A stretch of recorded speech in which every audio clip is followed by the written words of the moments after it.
ଜୟଗୁରୁ ଶ୍ରଦ୍ଧାଞ୍ଜଳି ଏବେ ଆପଣ ପଢିବା ଆରମ୍ଭ କରନ୍ତୁ। जय गुरु दादा। परम प्रेममय श्री श्री ठाकुर अनुकूल चंद्र जी का श्री मुखनिषद आलोचना प्रसंग का चतुर्थ भाग, वृत्ति क्रमांक 6 से 8, डिस्कशन डेट 7 दिसंबर 1942। श्रद्धा। मनुष्य मनी सेंट्रिक अर्थ केंद्रित क्यों होता है? श्री श्री ठाकुर। रुपयों से उसका पैशन, प्रवृत्ति, फेड, पुष्ट और फुलफिल्ड, परिपूरित होता है। दरअसल कोई भी व्यक्ति मनी अर्थ के लिए मनी सेंट्रिक अर्थ केंद्रित नहीं होता है। अर्थ किसी में सार्थक हो, जैसी स्त्री, पुत्र या अन्य किसी प्रेम पात्र में सार्थकता लाभ करे, इसलिए वह अर्थ के लिए बैल की तरह खटकता है, अन्यथा उसकी प्रचेष्टा रुक जाती। श्री श्री ठाकुर तंबाकू पीते हुए उदास हो मैदान की ओर देख रहे हैं। सूर्य अब तक अस्त नहीं हुआ है। झील के पानी में सूर्य की लालिमा झलक रही है। श्री श्री ठाकुर के चेहरे से एक अपार्थिव भावव्यंजना आलोकित हो रही है। ललित मधुर गंभीरा से अंतरंग आत्मीयता के सुर में श्री श्री ठाकुर बोले, देखिए श्रद्धा, आप लोग मेरी बातें कुछ बहुत जानते हुए यदि उसके अनुसार काम नहीं करे तो कुछ भी नहीं होगा। कथनी करनी चिंता चलन में यदि मेल रहे तो देखेंगे आपके चुप रहने पर भी आपकी व्यक्तित्व ही बातें करेगा। आप लोगों का चरित्र व व्यक्तित्व जब ऐसा याजन मुखर होगा, स्वभावयाजी होगा, तो उस समय देखेंगे कि आप जंगल में जाकर रहेंगे तो वहां भी लोग की भीड़ जम जाएगी, पर लोगों के लिए आप लोगों को कड़ी मेहनत करनी होगी। जहाँ इंस्टिंक्ट संस्कार अच्छा है फिर भी एरर भूल त्रुटि है, उनके पीछे यदि मेहनत किया जाए तो वे एक ना एक दिन निश्चय ही काम के उपयुक्त बन सकते हैं। इसके लिए सहन शक्ति, धैर्य और अध्यवसाय रहना चाहिए। एकदम तैयार माल मिलना दुर्लभ है, पर इसकी चिंता नहीं करनी चाहिए। यदि आप लोगों में एक कतिपय ठीक हो एवं लोगों और शयन दृष्टि रखकर चले तो आपकी सानिध्यता से कितने मनुष्य मनुष्य बन जाएंगे, और यहाँ जब भी रहेंगे तो घर घर घूमेंगे, सबसे मिलेंगे जुलेंगे और आलाप आलोचना करेंगे। आप लोग बाहर में याजन करते हैं किंतु आश्रम में याजन नहीं करते हैं। पारिवारिक जीवन में तो भी याजन नहीं करते हैं, जिससे आप लोगों में गड़बड़ी रह जाती है। यदि घर ठीक नहीं रहता है तो बाहर कैसे ठीक कर सकेंगे? उसका फल ही क्या मिलेगा? कभी कभी तपोवन विद्यालय जाएंगे, शिक्षक और छात्रों के साथ बैठकी जमाएंगे। सुयोग सुविधा पाकर स्थानीय लोगों से भी मिलना जुलना चाहिए। श्रद्धा की दूरी बनाए रखकर सत्संदीपी बैठकी जितनी जमाई जाए उतना ही अच्छा है। जिसके साथ मिलेंगे वे हर व्यक्ति जिससे अपने अपने वैशिष्ट्यानुसार वृद्धि करे, उसके लिए जी जान से चेष्टा करेंगे। कौन व्यक्ति क्यों सफर कष्ट करता है, उसका मूल कारण क्या है, किसी की उन्नति क्यों नहीं हो रही है, उसकी उन्नति के पथ में ऐसी कौन सी बाधा है, अच्छी तरह समझ बूझकर उसका रास्ता निकालना होगा। उनके लिए ध्यान करना चाहिए, सोच विचार कर काम करना चाहिए। उस काम को करने के पहले यह सोच लेंगे कि जिनकी आप भलाई करने की चेष्टा करेंगे उनमें से ऐसे भी व्यक्ति मिलेंगे जो भला के बदले आपका सर्वनाश करने पर तुल जाएंगे। इसलिए आगे बढ़ने के पहले ऐसी मोड़ बांधकर चलेंगे जिससे अत्याचार का वह स्रोत आपको बहाकर न ले जाए। इसके लिए स्वस्ति सेवक वाहिनी गठन करना चाहिए। यहाँ के स्वस्ति सेवकों द्वारा तपोवन के लिए कृषि योग्य स्थान की जमीन अच्छी तरह बनानी होगी। जहाँ सत्संगियों की भरमार है वहाँ क्रमश एक एक करके आदर्श कृषि करने की चेष्टा करेंगे। एग्रीकल्चर कृषि और एग्रीकल्चर इंडस्ट्री कृषि संबंधी उद्योग जितना ग्रो बढ़ना करेगा, मनुष्य के लिए अन्न वस्त्रों की समस्याओं का समाधान उतना सहज होगा। अतएव सर्वप्रथम हर लोकेलिटी स्थान में इनिशिएट दीक्षितों की संख्या बढ़ाना और लोकल वर्कर स्थानीय कर्मी बनाना होगा। इसके बावजूद आप लोगों के रिपीटेड पुश बारंबार प्रबोधना की जरूरत है और भी 2 टॉरिंग बैच भ्रमणीय दल बढ़ाने की जरूरत है। उसके लिए 2 महत्व भी ठीक करना होगा। संध्या बीत चली है। श्री श्री ठाकुर वहां से आकर मातृ मंदिर के पीछे बबुल वृक्ष के नीचे एक बेंच पर बैठे। धीरे धीरे अनेक आ जुटे। साधना दीदी, श्री श्री ठाकुर की पुत्री, को बुखार है, इसलिए श्री श्री ठाकुर उद्विग्न से सरोजिनी माँ से पूछे, साधना कैसी है? जय गुरुदादा।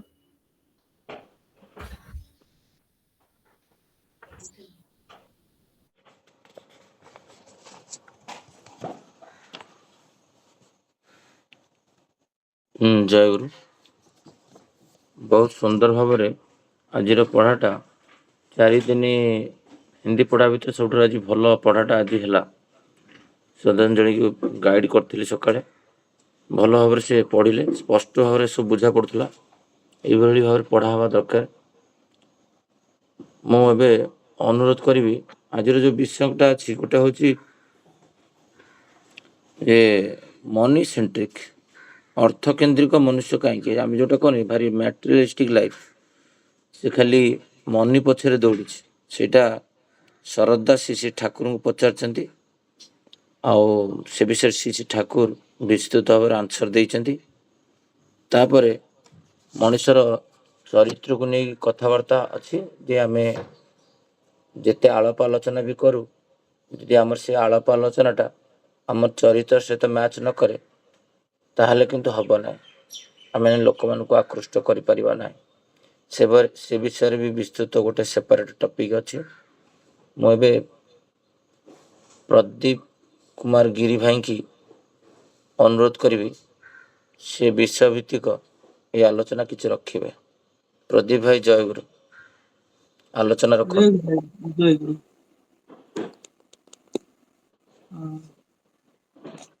ଆଜିର ଆଲୋଚନା ବିଷୟବସ୍ତୁରେ ତ ବହୁତ କଥା ଆଲୋଚନା ତ ପଏଣ୍ଟ ସବୁ ଅଛି। ତା ଭିତରେ ମୁଁ ଫାର୍ଷ୍ଟରେ ଆଲୋଚନା କଲା ଠାକୁର କହିଛନ୍ତି ଯେ ମନି ସେଣ୍ଟ୍ରିକ ବିଷୟରେ, ଯେଟା କି ଆଜିର ସମାଜ ଯେ ଆମେ ଯେ ନିଜକୁ ଯେମିତି ଭଲ ପାଉଛେ, ସେମିତି ଆମ ଫ୍ୟାମିଲିରେ ଯେ ଅଛନ୍ତି ସ୍ତ୍ରୀ, ପୁତ୍ର, ଭାଇ, ଭଉଣୀ, ବାପା, ମା, ଏ ସମସ୍ତଙ୍କ ପାଇଁ ଆମେ ଭଲ ପାଉଛେ ବୋଲି, ଯେଟିକି ଆମେ ବେଲ ଭଳି ଆମେ ମାନେ ଘଣ୍ଟି ଭଳି ଆମେ ଖଟି ପାରୁଛେ। କାହା ପାଇଁ ଖଟୁଛେ ନା ତାଙ୍କ ପାଇଁ ଖଟୁଛେ, ଯେଟା କି ଆମେ ତାଙ୍କୁ ଭଲ ପାଉଛେ ବୋଲି। ଏଠି ମେନ୍ ଉଦ୍ଦେଶ୍ୟ ହଉଛି ଭଲ ପାଇବାର କଥା। ଠାକୁର କହିଛନ୍ତି ସବୁବେଳେ ଯେ କି টাকা পর ମଣିଷ ଧର, ଯୋଉଟା କି ଆମେ ପ୍ରଥମ ମଣିଷ ମାନଙ୍କୁ ଧରିବାର ଅଛି। ତାମାନେ ଯେ ଆମେ ଯେତେ ଭଲ ପାଇପାରିବା ତାଙ୍କ ପାଇଁ ଆମେ କରିବା ପାଇଁ ଆଗ୍ରହ ଆସିବ। ଦେଖନ୍ତୁ ଆମ ଫ୍ୟାମିଲି ଭିତରେ ଯେଟା କି ମୋର ପୁତ୍ର କି ମୋ ସ୍ତ୍ରୀ, ମୁଁ ତାଙ୍କ ପାଇଁ ଯେମିତି ମୋର ବାଇ ଡିଫଲ୍ଟ ପଳେଇ ଆସେ କିଛି କରିବା ପାଇଁ, ସେମିତି ଅନ୍ୟମାନଙ୍କ ପାଇଁ ଆସେନି। କାହିଁକି ନା ସେତିକି ଆମର ଭଲ ପାଇବାଟା ସେତିକି ଟାଣ ନାହିଁ।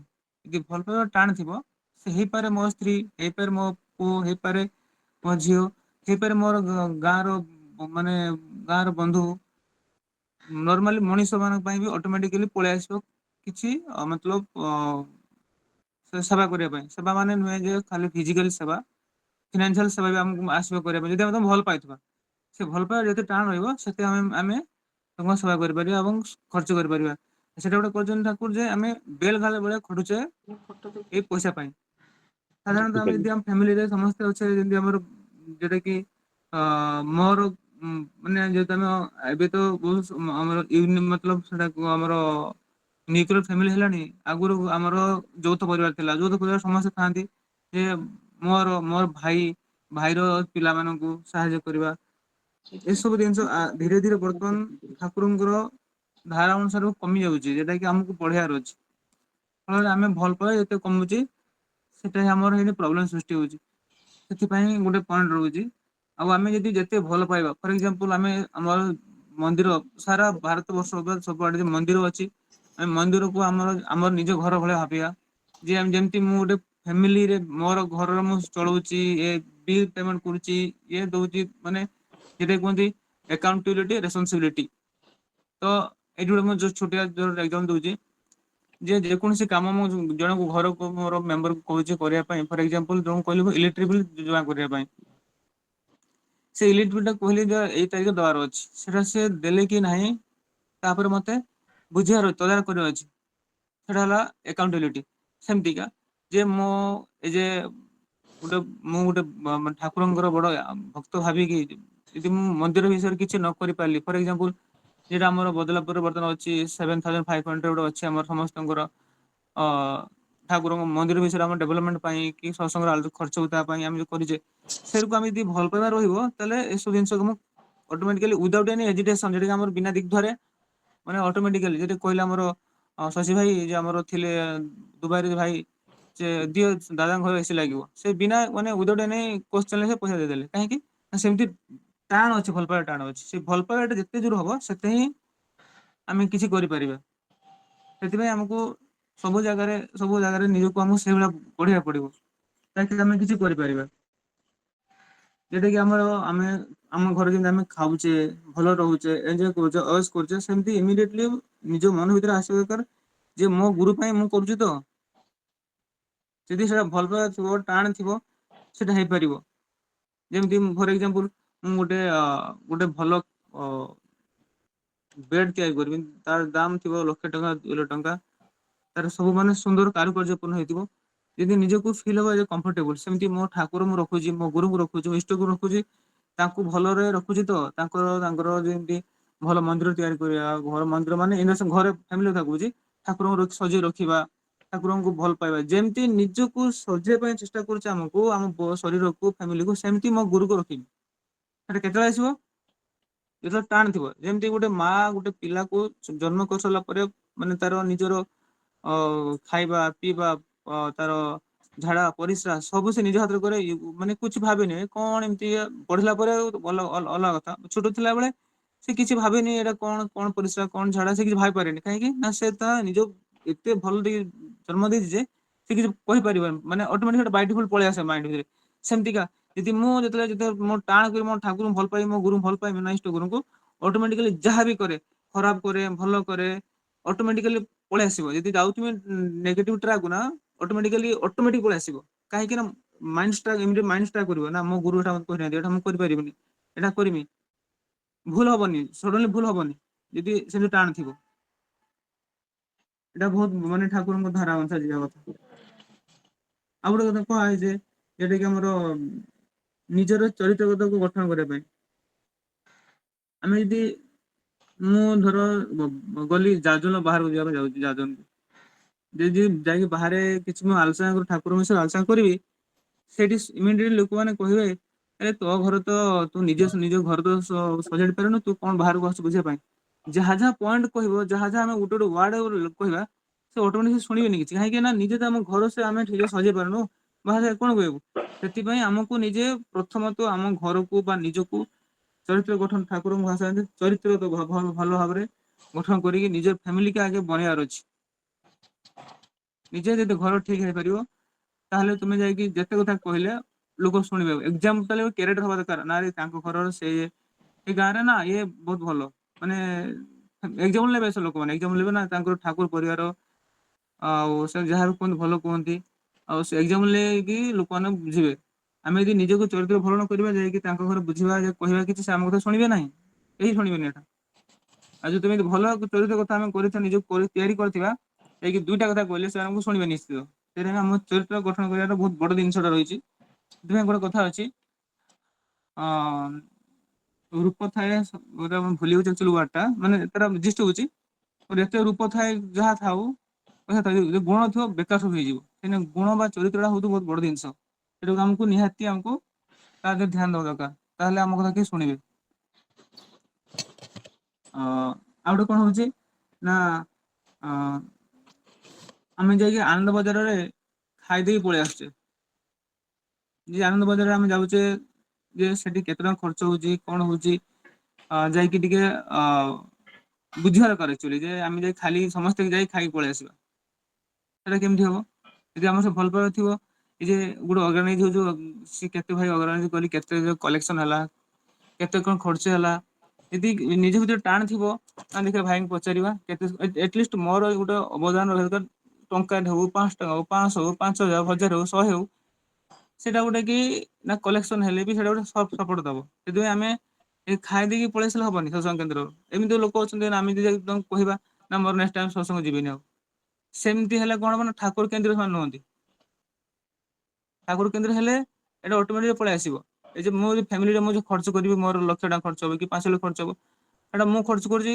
ସେମିତିକା ମୋ ଠାକୁର, ମୋ ପରିବାର, ମୋ ଫ୍ୟାମିଲି ସମସ୍ତଙ୍କୁ, ମୋ ଫ୍ୟାମିଲି ମାନେ କି ନୁହେଁ ଯେ ମୋ ଘର ଫ୍ୟାମିଲି, ମୋ ଠାକୁର ପରିବାର ଫ୍ୟାମିଲି, ମୋର ଗୁରୁ ଭାଇ, ମୋର ସମସ୍ତେ ଏଇଠି ମୋର ମୋର ମୋର ମାନେ ଏଇଟା ଏଇଟା ହେଲା ନା ଅଟୋମେଟିକ ସବୁ ସବୁ ଜିନିଷଟା ମାନେ ଗୋଟେ ଏଇଟା ଗୋଟେ ବାଇ ଡିଫଲ୍ଟ କ୍ରିଏଟ ହବ, ଯାହାକି ଏତେ ଭୁଲ ହବନି। ସେ ଜିନିଷଟା ଆମେ କରିବା ଦରକାର ନିହାତି। ସେଟା ଆମେ ନର୍ମାଲି ଆମେ ଏଇଟା କରୁଛେ, କିନ୍ତୁ ସେଟା ଦେଖାଣିଆ ହେଇଯାଉଛି କିଛି ଆଉ କିଛି ଗୋଟେ ଗୋଟେ ଭିତରିଆ ଜିନିଷ ଆସୁନି, ହାର୍ଟଲି ଆସୁନି, ଜିଗିରି ଭଳିଆ ଆସୁନାହିଁ। ସେଇଟା ବହୁତ ବହୁତ ବଡ ଜିନିଷ, ସେଇଟା କରିବା ଦରକାର ନିହାତି। ସେଟା ଠାକୁରଙ୍କ ଦ୍ଵାରା ଆମେ ଯଦି ଠାକୁରଙ୍କର ଏଇ ଯେ ଆ ଭିତରେ ପଏଣ୍ଟ ଅଛି, ଯୋଉଟା କି ଆମର ଠାକୁର କହିଛନ୍ତି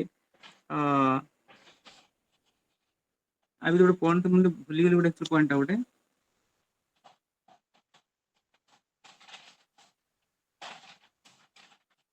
ହଁ ଆମର ଇଣ୍ଡଷ୍ଟ୍ରି ବିଷୟରେ କହିବି। ଇଣ୍ଡଷ୍ଟ୍ରି ଭିତରେ ଯେ ଯଦି ଆମେ ଲୋକାଲ ଏରିଆରେ ଆମେ ଯଦି ଗୁରୁ ଭାଇଙ୍କୁ ଆମେ ଯଦି ଯାଜନ କରିବା, ଯାଜନ କେନ୍ଦ୍ରିକ ହବା ପାଇଁ ଆମକୁ ହେଲେ ଫାଷ୍ଟ ଆମକୁ ନିଜକୁ ଚରିତ୍ର ଗଠନ କରିବାକୁ ପଡିବ। ତା ସହିତ ଲୋକାଲିଟି ଏରିଆରେ ଯଦି ଆମେ ଗୁରୁ ଭାଇଙ୍କୁ ଆଲୋଚନା କରିକି ଦୀକ୍ଷା ଦେଇପାରିବା, ଦୀକ୍ଷା ଦେଲେ କଣ ହବ କି ନା ଆମର ଲୋକାଲ ଏରିଆରେ ଆମର ଗୁରୁ ଭାଇଙ୍କୁ ଆମେ ଆମେ ଜାଣିଛୁ ନା, ପାଖାପାଖି ଆମେ ଜାଣିଛୁ। ଏବେ ଲୋକଙ୍କୁ ଯାଇ ଆଲୋଚନା କଲେ, ଦୀକ୍ଷା ନେଲେ ଆମର କଣ କି ନା ଆମର ଗୋଟେ ଗୁରୁଙ୍କର ଭାଷା ଗୁରୁ ଭାଇଙ୍କର ବଢିବ। ତାପରେ ଆମେ ଦୀକ୍ଷା ଦେଲା ପରେ ଅ ସେମାନେ ଫର ଏକ୍ଜାମ୍ପଲ ଭାଣ୍ଡୁ କଥା ହଉଛି, ଭାଣ୍ଡୁପରେ ମୁଁ ଯେତେବେଳେ ଫାଷ୍ଟ ମୁମ୍ବାଇ ଆସିଲି, ମୁଁ ଫାଷ୍ଟ ଆସି ମୋର ଭୁବନ ଦାକୁ ଫୋନ କଲି। ଭୁବନ ଦା କହିଲେ ଯେ ମୁଁ ଏଇ ଭାଣ୍ଡୁ ଜଣକୁ କହୁଛି। ସେ ଗୁରୁ ଭାଇ ଫୋନ କଲି, ସେ ମତେ ଆସିକି ଏଠି ହେଲ୍ପ କରି ରହିବା ପାଇଁ। ମୋର ଗୁରୁ ଭାଇଙ୍କର ଥିଲା ବୋଲି ମାନେ ଲୋକାଲିଟି ଆଗରୁ ଚିହ୍ନା ଥିଲା ବୋଲି ମୁଁ ପାଇଲି ହେଲ୍ପ ପାଇପାରିଲି। ସେମିତି ଆମେ ଯଦି ପାଖାପାଖି ଆମ ଲୋକାଲିଟିରେ ଗୁରୁ ଭାଇଙ୍କର ଆମେ ଯାଜନ ଦେଇକି ଗୁରୁ ଭାଇ ବଢେଇ ପାରିବା, ଆମର ସବୁ କିଛି ଦିଗରେ ଆମେ ହେଲ୍ପ ପାଇପାରିବା। ସେଇଟା ହଉଛି ବହୁତ ବଡ କଥା ଗୋଟେ। ଆଉ ବିଶେଷ କିଛି ତ ମୋର ଏତେ ମୁଁ ଏତେ ଧ୍ୟାନ ଦେଇନଥିଲି, ଆଉ ଶୈଶବ ମତେ ଟିକେ କହିଲେ କହିବା ପାଇଁ, ଯାହା ମୁଁ ମୋ ଛୋଟ ଜ୍ଞାନ କିଛି କହିଲି, ଯଦି କିଛି ଥାଏ ତ୍ରୁଟି ଟିକେ କ୍ଷମା କରିଦେବେ ଆଉ। ଶୈଶବ ରହୁଛି, ଆଉ ଭାଇମାନେ ଆଲୋଚନା କରିବେ। ଜୟ ଗୁରୁ। ଜୟଗୁରୁ। ବହୁତ ସୁନ୍ଦର ଭାବରେ ପ୍ରଦୀପ ଭାଇ ଆଲୋଚନା କଲେ। ଆମେ କାଲି କଥାବାର୍ତ୍ତା ହେଇଥିଲୁ, ରାତିରେ ଟିକେ କଥାବାର୍ତ୍ତା ହେଇକିରି ଏ ବିଷୟରେ ଆଲୋଚନା କରି ତାପରେ କରିଥାନ୍ତେ। ସେ ଯାହା ବି ହଉ, ସକାଳୁ ଆମେ କନେକ୍ଟ ହେଲୁ। କନେକ୍ଟ ହେଇକରି ମୁଁ ସେଇ ବିଷୟ ଭିତ୍ତିକ ଆଲୋଚନା କରିବା ପାଇଁ କହିଲି। ବହୁତ ସୁନ୍ଦର ଭାବରେ, ସ୍ପଷ୍ଟ ଭାବରେ, ଉଦାହରଣ ସହିତ, ଜୀବନର ଉଦାହରଣ ସହିତ ଯେତେବେଳେ ଦିଆଯାଏ, ଅନୁଭୂତିର କଥାଟା ଏଠି ଏଇ ପ୍ଲାଟଫର୍ମଟା ହେଇଛି ଅନୁଭୂତିର କଥା କହିବା ପାଇଁ। ଅନୁଭୂତିର କଥା, ଅନୁଭୂତି ହିଁ ଜ୍ଞାନ। ବିଷୟଭିତ୍ତିକ ଜ୍ଞାନ, ବାଚକ ମାତ୍ର ଜ୍ଞାନ ଶ୍ରୀ ଠାକୁର କହିଲେ କଥା ଆଜି ଆଲୋଚନାରେ। ହଜାର କଥା ଆପଣ ଆଲୋଚନା କରନ୍ତି, ହଜାର ବିଷୟ ଜାଣନ୍ତି, ହଜାର ଶ୍ଲୋକ ଜାଣନ୍ତି, କିନ୍ତୁ ଜୀବନ ଚରିତ୍ରରେ ଯଦି ସେଗୁଡ଼ା ଫୁଟି ନ ଉଠିଲା, କି ସଙ୍ଗତି ନ ଦେଖାଗଲା, ତାହେଲେ ଆପଣଙ୍କ ଲୋକ ତିଆରି କରିବାରେ କେବେ ବି ହେଇପାରିବ ନାହିଁ। ପ୍ରଦୀପ ଭାଇ ବହୁତ ଭଲ ପ୍ରୟାସ କଲେ। ଆମେ ବହୁତ ଦିନ ଟଚ୍ରେ ଅଛୁ। ମୁଁ ତ ପ୍ରାୟ ସମସ୍ତଙ୍କ ସହିତ ଟଚ୍ରେ ରହେ। ଆଉ ବହୁତ ସୁନ୍ଦର ଭାବରେ ପ୍ରୟାସ ଥିଲା, ଉପସ୍ଥାପନ ବି ବହୁତ ସୁନ୍ଦର ଭାବରେ ଥିଲା। ବିଷୟ ଭିତ୍ତିକ ଥିଲା, ବିଷୟ ବାହାରକୁ ଗୋଟେ ବି ଯାଇନି, ସୁନ୍ଦର ଭାବରେ ରଖିଲେ। ପ୍ରଦୀପଙ୍କୁ ମୁଁ ପ୍ରଦୀପ ଭାଇକି ଧନ୍ୟବାଦ ଜଣେଇବି। ତାପରେ ମନୋରଞ୍ଜନ ଭାଇ ଯଦି ଅଛନ୍ତି, କିଛି ସମୟ ଆଲୋଚନା ରଖନ୍ତୁ, ତାପରେ ବିକାଶ ଭାଇ କହିବେ କିଛି।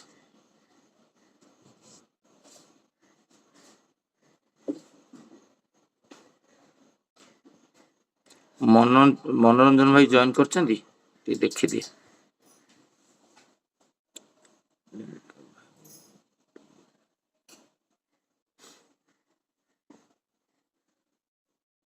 ଜଏନ୍ ବୋଧେ କରୁନାହାନ୍ତି।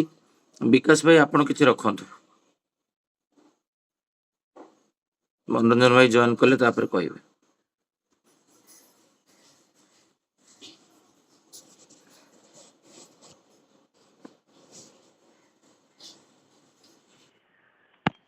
ଜୟଗୁରୁ।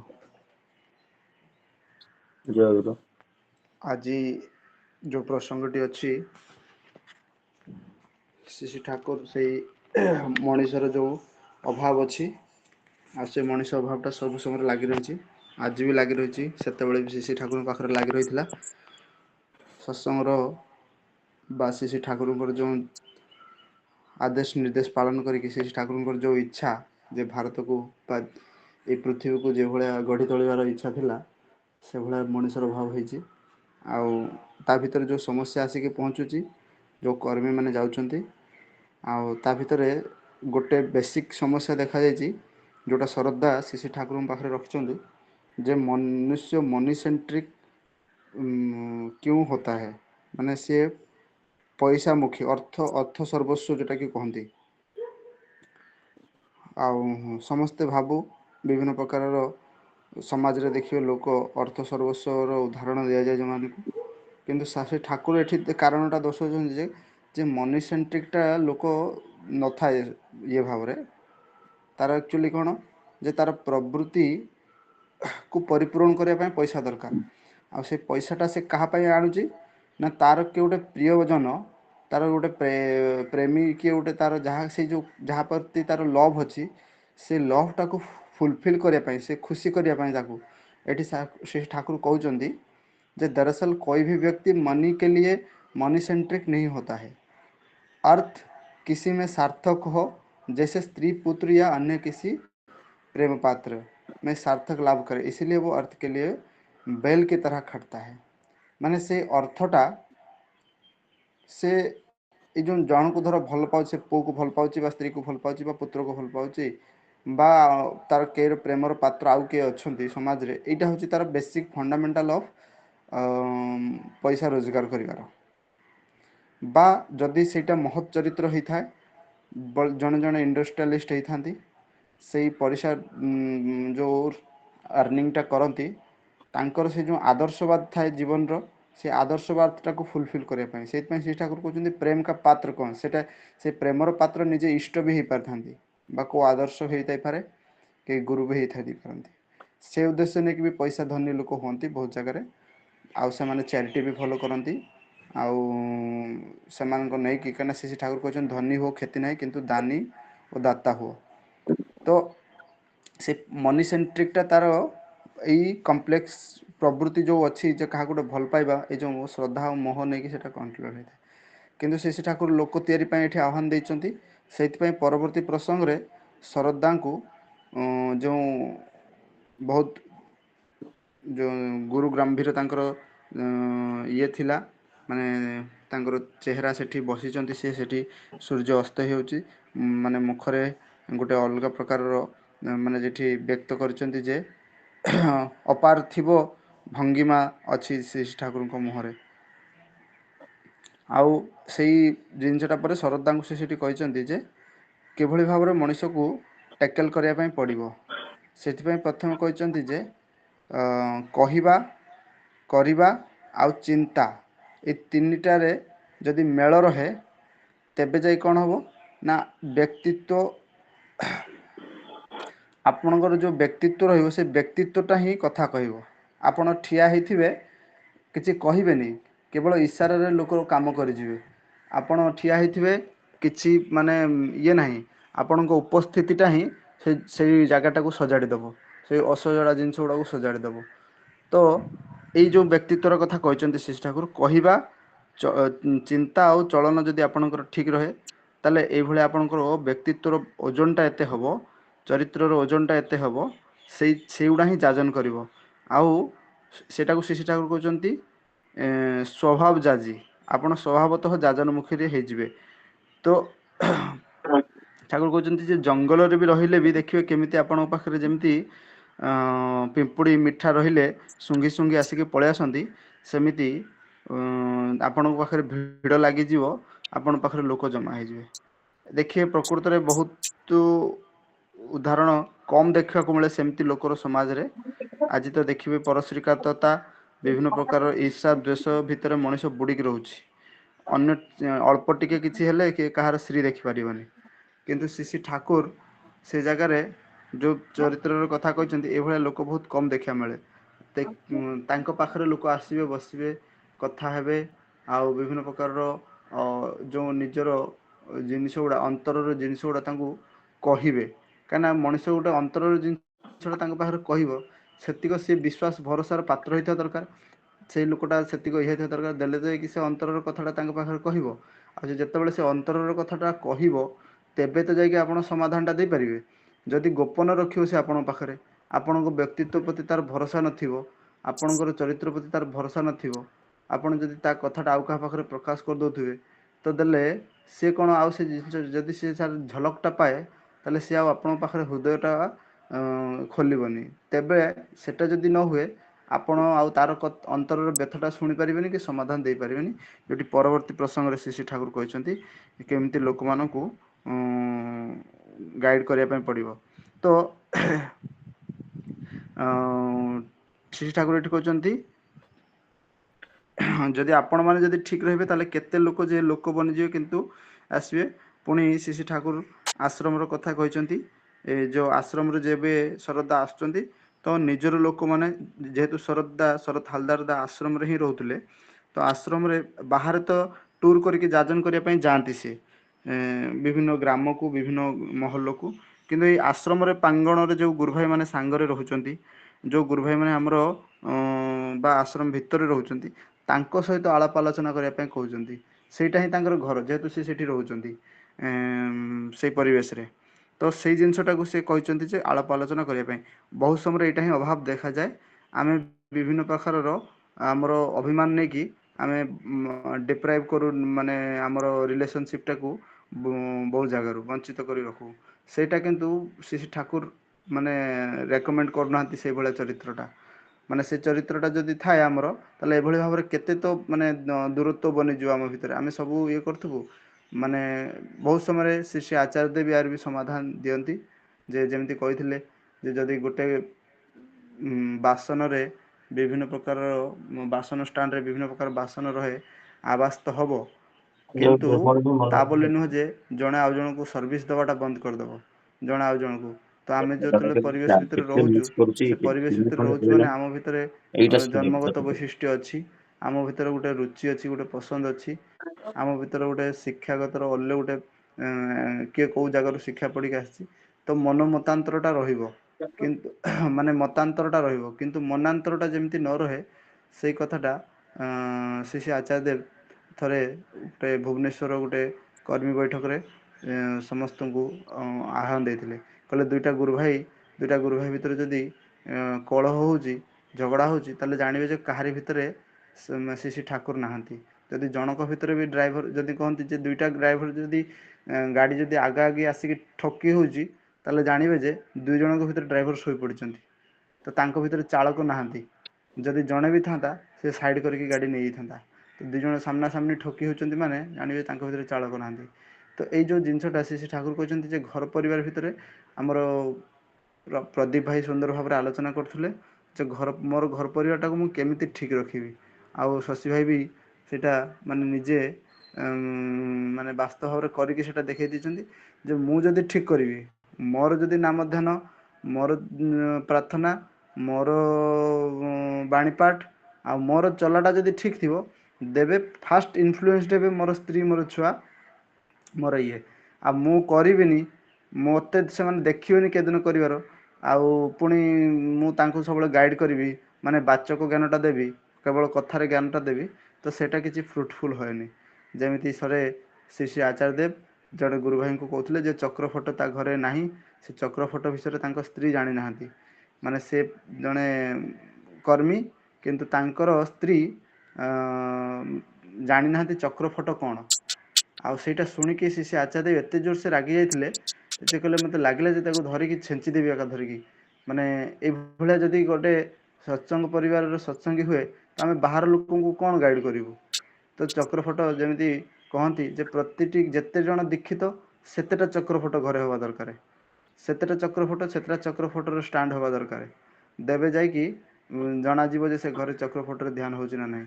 ନହେଲେ ଦେଖିବେ 4 ଜଣ ପରିବାର, ଦୀକ୍ଷିତ 4 ଜଣ, ଗୋଟେ ଚକ୍ର ଫଟୋ, ଜାଣିବେ ଯେ ସେ ଚକ୍ର ଫଟୋ କେବଳ ରଖା ହେଇଛି, ତାର କିଛି ବ୍ୟବହାର କରାଯାଉ ନାହିଁ। ଆଉ ଯଦି ବି ବ୍ୟବହାର କରୁଥିବ ଘରର ଜଣେ ସଦସ୍ୟ ସେ ହିଁ ବ୍ୟବହାର କରୁଥିବ।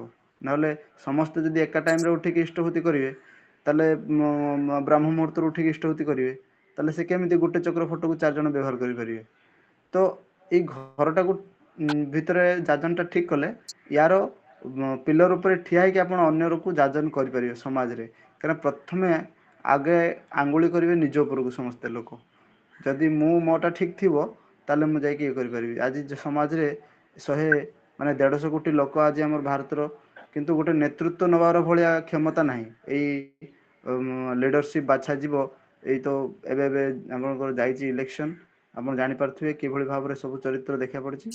ଆଉ ତ ସେଇ ଚରିତ୍ରବାନ ମଣିଷଟା ତିଆରି ହେବ କେମିତି? ଯେଉଁଟାକି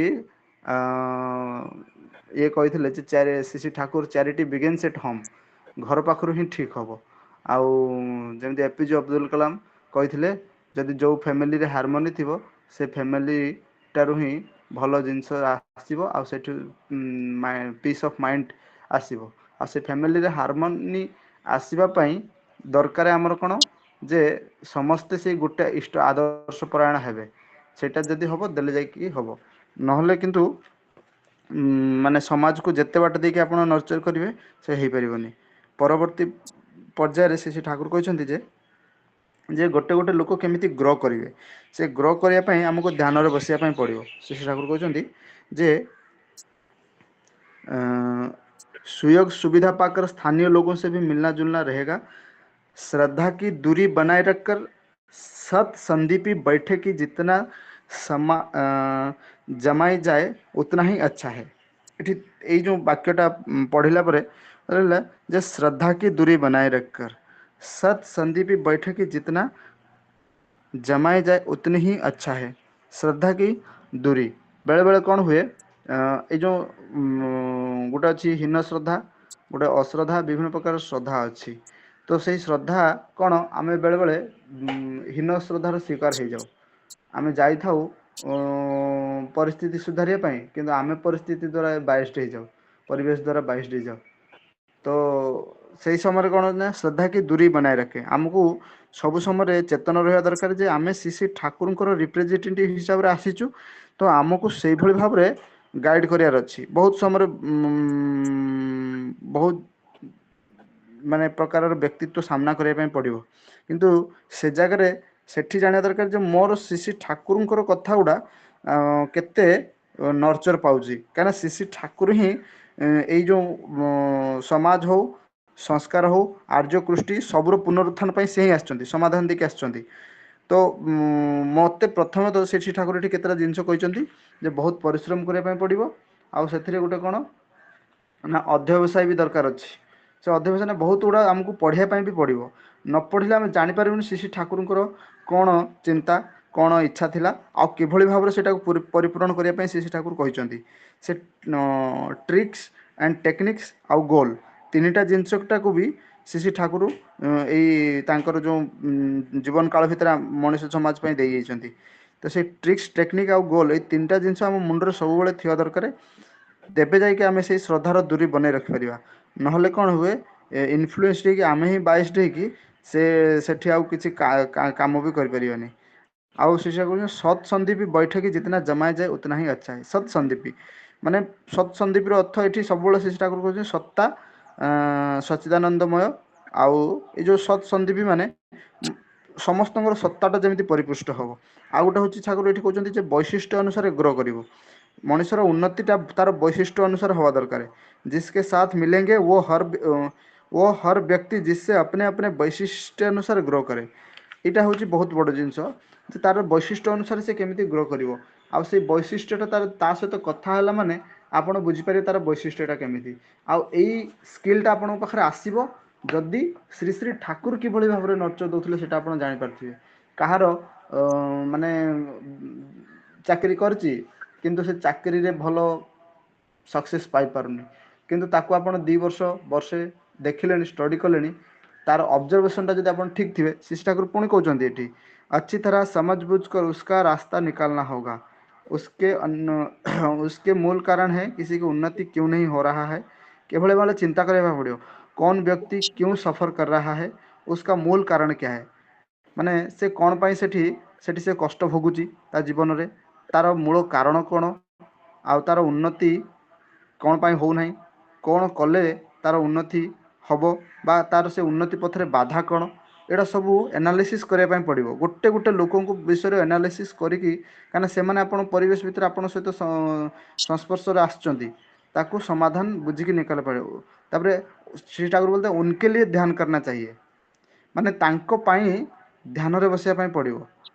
आउ ध्यान रे बसिकी उसका समाधान निकाल बाहर करके ताकू भी पुणी समाधान टाकू से भाया रखापी पड़ो से ग्रहण कर ताकू कहीकि छले बड़े कौशले ता भितर से जो माध्यम से जिनटा करेगी तार उन्नति तार साधना करने पड़ो देवे जाकि से लोक जो बुझीपर जे ए लोकटी मो जीवन में ए लोकर प्रेजेन्सटा ही मो जीवन में मत एत रास्ता कढ़े नहीं समाधान देती तेबे जाकि से आपण प्रति अनुप्राणित हम आते से आपण प्रति अनुप्राणित हम से हिसाब से आपण श्री ठाकुर रास्ताटा देखा दे पारे भल भाव नहले ये गोटे गोटे लोक करके आपण माने से इष्ट पथरे आनीपारे नहले केवल बाचक ज्ञान देकी केवे भी इष्ट पथरे आनिबा बड़ कष्ट हम जदि श्री ठाकुर कहते संस्कार न थाए संस्कार जहाँ थी से संगे संगे ये कथा उठी जो प्रसंगटी शरदा उठे जे मनी सेंट्रिक मनीष हो जाए समाज रे आज समस्ते मनी सेंट्रिक भाया आपन को लगे किंतु संस्कारवान जिनस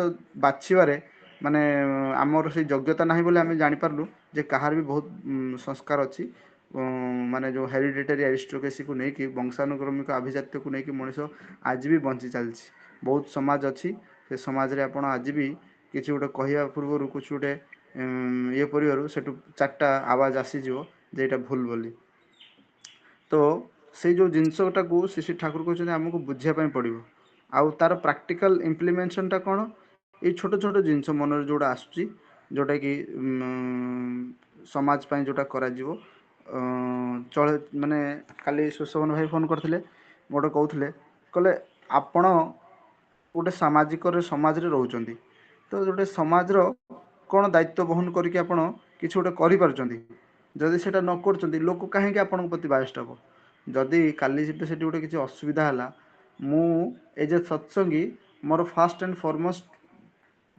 रेस्पॉन्सिबिलिटी मुझे जाके ठिया हेबी सेटा बुझीबी आउ तार से जिनसटार कौन समाधान हम सेटा ये करी कहीं मो परिवेश सेठी मत बचार अच्छी मो स्त्री को मो छुआ को मो बापा माँ को समस्त को से परिवार बचार अच्छी आ से परिवेश दायित्व जदि मु न नेबी आउ जेहेतु आम श्री ठाकुर रिप्रेजेंटेटिव तर आमर दायित्वटा आगे बढ़ी जाऊँगी किंतु देखिए समाज रे आमर से भाया चरित्र आम गठन कर पारिने आम जाकि पहुँचू लास्ट रे शुणिकी से जिनसटा इग्नोर करदेबू आउ माने से शक्ति आम संचय करूँ सेठी जाकि आम समाधान करें कि नहीं जहाँफल हुए कौन समाज आमको इग्नोर करे ये तो तांकर खाली ये करचंती कारण समाज रे बहु वर्गर लोक अच्छे आमको खाली गोटे स्पिरिचुअली माछ मांस खाऊन प्याज रसुण छाड़ दीचु आउ माने धड़ा कपड़ा पिंधिकी सत्संग जाऊचु एतिक लोक भावती हाँ लोकटा ठीक किंतु आउ समाज रे अन्य दायित्व कौन गोटे अच्छी आमर से प्रति लोकंर भरोसा पाइनी जे आमे भी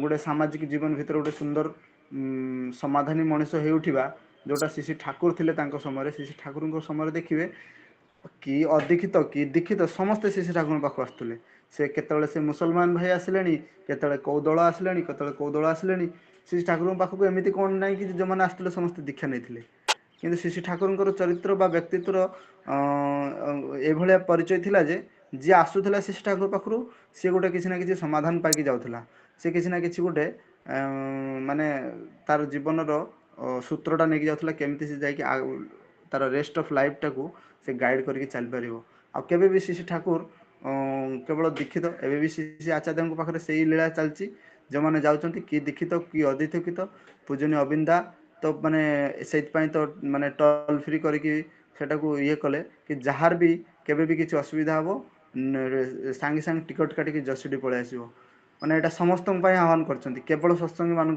नुह से आह्वान मुझे शुणी ଆମେ ଯାଇଥିଲୁ ଯେବେ ଆଶ୍ରମ, ବୋଧ ହୁଏ 2022 ଜୁଲାଇରେ ବୋଧେ, କି ତା ପୂର୍ବରୁ ସେ ଯେଉଁ ଫିଲାନ୍ଥ୍ରୋପିର ଟୋଲ୍ ଫ୍ରି ନମ୍ବରଟା ଡିକ୍ଲେୟାର କରିଥିଲେ। ଆଉ ସେଇଟା ସେ ସେଇ ସମୟରେ କହିଥିଲେ ଯାହାର କୌଣସି ବି କିଛି ଅସୁବିଧା ହେବ ସେ ଏଇଠି ଫୋନ୍ରେ ଯୋଗାଯୋଗ କରିବ, ନହେଲେ ଟୋଲ୍ ଫ୍ରି ନମ୍ବର ଆସିବ। ସେ ଆଚାର୍ଯ୍ୟଦେବ ସେଠି ବହୁତ ଭିଡ଼ ହେଉଛି ଆସି ସେ ଆଚାର୍ଯ୍ୟଦେବଙ୍କ ପାଖରେ। ସେ ଆଚାର୍ଯ୍ୟଦେବ ସେଦିନ ନାଟମଣ୍ଡପରେ ଆହ୍ୱାନ କଲେ ଯାହାର ଯିଏ ନିବେଦନ କରିପାରୁନାହିଁ, ବିଭିନ୍ନ ପ୍ରକାର ଅସୁବିଧା ହେଉଛି, ତାର ମନର କଥାଟାକୁ ଏଠି ଲେଖିକି ସେଇ ପ୍ରଣାମୀ ବାକ୍ସରେ ଯେଉଁ ଅଛି ସେଠି ସେ ପକେଇ ଦେଉ। ଆଉ ତାର ସେଠି ମୁଁ ପଢ଼ିବି କି ତାର ଉତ୍ତର ଦେବି। ଏଇ ଯେଉଁ ଲୋକସେବାର ଚାଲିଛି, ଡେଲି ଲୋକସେବା ସେ ଆଚାର୍ଯ୍ୟଦେବ କରୁଛନ୍ତି। ସେ ତ ଯଦି ସେ ଆମର ଆଦର୍ଶ, ତ ଆମେ ବି ଆମ ସମାଜରେ ସେଇଭଳିଆ ଲୋକସେବକ ହେଇ ଉଠିବା ଯଦି, ତେବେ ଯାଇକି ଆମେ ସମାଜ ଆମକୁ ଦେଖିକି ମାନେ ଅନୁପ୍ରାଣିତ ହେବ, ଆମ ପାଇଁ ସମାଧାନ ପାଇଁ ଆସିବ। ଆଉ ତେବେ ଯାଇକି ଆମେ ସେଇ ଆସିବା ଭିତରେ ଦେଇକି ଆମେ ତାଙ୍କୁ ଇଷ୍ଟମୁଖୀ କରିପାରିବୁ। ନହେଲେ ଯାଜନ ଦୀକ୍ଷା କରିବା କିନ୍ତୁ ତାଙ୍କୁ ଏକ୍ଜିଷ୍ଟ କରାଇ ପାରିବା ଆମ ଭିତରେ ବହୁତ କମ୍ କଷ୍ଟ ହେବ। ଯେଉଁଟାକି ଏବେ ଡିପି ୱାର୍କ ଚାଲିଛି। ଡିପି ୱାର୍କରେ କ'ଣ କାମ ହେଇଛି ଯେ ଆମେ ସେଇ ଲୋକଙ୍କ ପାଖକୁ ଯାଇନୁ, ତାର ଦୁଃଖ ସୁଖର କଥା ବୁଝିନୁ, ତାର ଘରର ଭଲ ମନ୍ଦର କ'ଣ ଚାଲିଛି ତାର ଏକାଉଣ୍ଟସ୍ ରଖିନୁ, ଯାହାଫଳରେ କି ଆଜି ଅନେକ ଦୀକ୍ଷିତ ଆମ ପାଖରୁ ବା ଶ୍ରୀ ଠାକୁରଙ୍କର ଯେଉଁ ରାସ୍ତାରୁ ମାନେ ଅବୁଝା ହେଇକି ବିଭିନ୍ନ ପ୍ରକାରର ଇଏ ହେଇକି ଅଛନ୍ତି, ଚାଲି ପାରିନାହାନ୍ତି। ତ ଏଇ ଯେଉଁ ଡିପି ୱାର୍କ ଆରମ୍ଭ ହେଇଛି, ଯଦି ଆମେ ଏବେଠୁ ସେଟାକୁ ପୁଣି ଆମେ ସେଇଭଳିଆ ନ ଚାଲିବା, ପୁଣି ସେଇଭଳିଆ ଆମର ଯେଉଁ ପିଢ଼ି ଆସିବ, ଆମର ନେକ୍ସଟ ଜେନେରେସନ୍ ଆସିବ, ତାଙ୍କ ପାଇଁ ବି ସେଇଭଳିଆ ଗୋଟେ ପୁଣି ପରିଶ୍ରମ କରିବା ପାଇଁ ପଡ଼ିବ। କାହିଁକିନା ଅଲ୍ଟିମେଟଲି ଶ୍ରୀ ଠାକୁର ଆସିଛନ୍ତି ମାନେ ସେଇଟା ତ କରିବା ପାଇଁ ପଡ଼ିବ। ଦେଖିବେ ଆପଣ ଯେତିକ ପର୍ଯ୍ୟାୟ କର୍ମକାଣ୍ଡ ସବୁ ହେଉଛି, ଏଠି ଶ୍ରୀ ଠାକୁର ଏଗ୍ରିକଲଚରର କଥା କହିଛନ୍ତି। ଏଗ୍ରିକଲଚର କଥା ଯେଉଁଟା କହିଛନ୍ତି ଆପଣ ଜାଣିଥିବେ, ଗୋଟେ ଇକୋନୋମିରେ ଥିଲା ଟପ୍ ବଟମ୍ ଆଉ ବଟମ୍ ଟପ୍ ମେଥଡ଼, ଯେଉଁଟାକି ଆମେରିକା ଯଦି ପୁଞ୍ଜିପତି ରାଷ୍ଟ୍ରମାନେ ଆମେରିକା, ବ୍ରିଟେନ, ଏମାନେ ଟପ୍ ବଟମ୍ର ମେଥଡ଼ଟାକୁ ଆପଣେଇଥିଲେ। କିନ୍ତୁ ଜବାହରଲାଲ ନେହେରୁ ଆମର କ୍ଲାସ୍ ଷ୍ଟ୍ରଗଲ୍କୁ ଧ୍ୟାନରେ ରଖିକି ସିଏ ବି ସେଇ ଟପ୍ ବଟମ୍ ମେଥଡ଼ଟା ଇଏ କରିଥିଲେ। କିନ୍ତୁ ସେଇଠି ଆମର ଗୋଟେ ଭୁଲ ହେଇଥିଲା ଇକୋନୋମିରେ, ଯେ ଆମେରିକା ବ୍ରିଟେନ ହେଉଛି ସଂଖ୍ୟାଲଘୁ ପପୁଲେସନ୍, ମାନେ ତାଙ୍କର ବହୁତ କମ୍ ପପୁଲେସନ୍। କିନ୍ତୁ ଆମେ ହେଉଛି ମାନେ ସଂଖ୍ୟା ବହୁଳ, ମାନେ ବିଭିନ୍ନ ଏତେ ପପୁଲେସନ୍। ତ ଆମ ପାଖରେ ସେଇ ମଡ଼େଲଟା କାମ କରିନଥାନ୍ତା। ଆମ ପାଖକୁ ଦରକାର ଥିଲା ଯେ ବଟମ୍ ରୁଟ୍ ବା ବଟମ୍ ଟପ୍ ମେଥଡ଼, ଯେ ପ୍ରତିଟି ଗ୍ରାମ୍ୟ ଜୀବନ ଭିତରେ ଆମକୁ ସେଲ୍ଫ ସଫିସିଏନ୍ସ କରିବାର ଅଛି। ଆଉ ସେଇଟା ପାଇଁ ଶ୍ରୀ ଠାକୁର କହୁଛନ୍ତି ଯେ ଏ ଯେଉଁ ସ୍ୱସ୍ତି ସେବକ ବାହିନୀ 125 ବିଘା ଜମିର କଥା ଶ୍ରୀ ଠାକୁର କାଲି କହିଥିଲେ, ଯେ ସେଟାକୁ ପୁଣି ମେଣ୍ଟେନାନ୍ସ କିଏ କରିବ? ସେଭଳିଆ ନିଷ୍ଠାବାନ ଲୋକ ଦରକାର। ଯଦି ନିଷ୍ଠାବାନ ଲୋକ ଦରକାର, ସ୍ୱାର୍ଥପରାୟଣ ଲୋକ ରହିବେ, ତ ତାହେଲେ ସେଇଟାକୁ ମେଣ୍ଟେନ୍ କରିପାରିବନି। ତେଣୁକରି ଶ୍ରୀ ଠାକୁର ପ୍ରଥମେ କହିଥିଲେ ଦୀକ୍ଷା ଦେଇକି ସେ ଲୋକଗୁଡ଼ାକୁ ଆଦର୍ଶ କେନ୍ଦ୍ରିକ କରିବ। ତାଙ୍କ ଦ୍ୱାରା ହିଁ ସେଇ ମାନେ ସ୍ୱସ୍ତି ସେବକ ବାହିନୀ ଗଠନ କରିକି ସେ ଯେଉଁ ପ୍ରତି ଡିଷ୍ଟ୍ରିକ୍ଟରେ ଯେଉଁ ଜମି କଥା କହିଥିଲେ ସେଠି ଏଗ୍ରିକଲଚର ହେବ, ବିଭିନ୍ନ ପ୍ରକାର ଏଗ୍ରିକଲଚର ରିସର୍ଚ୍ଚ ହେବ। ଶ୍ରୀ ଠାକୁର କହିଛନ୍ତି ଏଠି ଯେ ପ୍ରଫିଟେବୁଲ୍ ଏଗ୍ରିକଲଚର ଇଣ୍ଡଷ୍ଟ୍ରିକୁ ବଢ଼ାଇବା ପାଇଁ ପଡ଼ିବ। ଆଉ ସେଥିରେ କ'ଣ ହେବ, ବହୁତ ପ୍ରକାର ଚାଷ କରିକି ଏକ୍ସପେରିମେଣ୍ଟ କରିକି ଦେଖାଇବା ପାଇଁ ପଡ଼ିବ ଯେ ଏଇଭଳିଆ ଏଇଟା ଫ୍ରୁଟଫୁଲି ହେଇପାରେ। ଯେମିତି ଆପଣ ଦେଖିଥିବେ କୌଣସି ଗୋଟେ ନୂଆ ବିହନ ଚାଷ ହେଲେ ଗୋଟେ ପାଇଲଟ୍ ପ୍ରୋଜେକ୍ଟ ନିଏ, ଗୋଟେ ବ୍ଲକ ବା ଗୋଟେ ଡିଷ୍ଟ୍ରିକ୍ଟରେ ସେଟାକୁ ଇମ୍ପ୍ଲିମେଣ୍ଟ କରାଯାଏ, ସେଇ ଚାଷଟାକୁ, ସେଇ ବିହନଟାକୁ।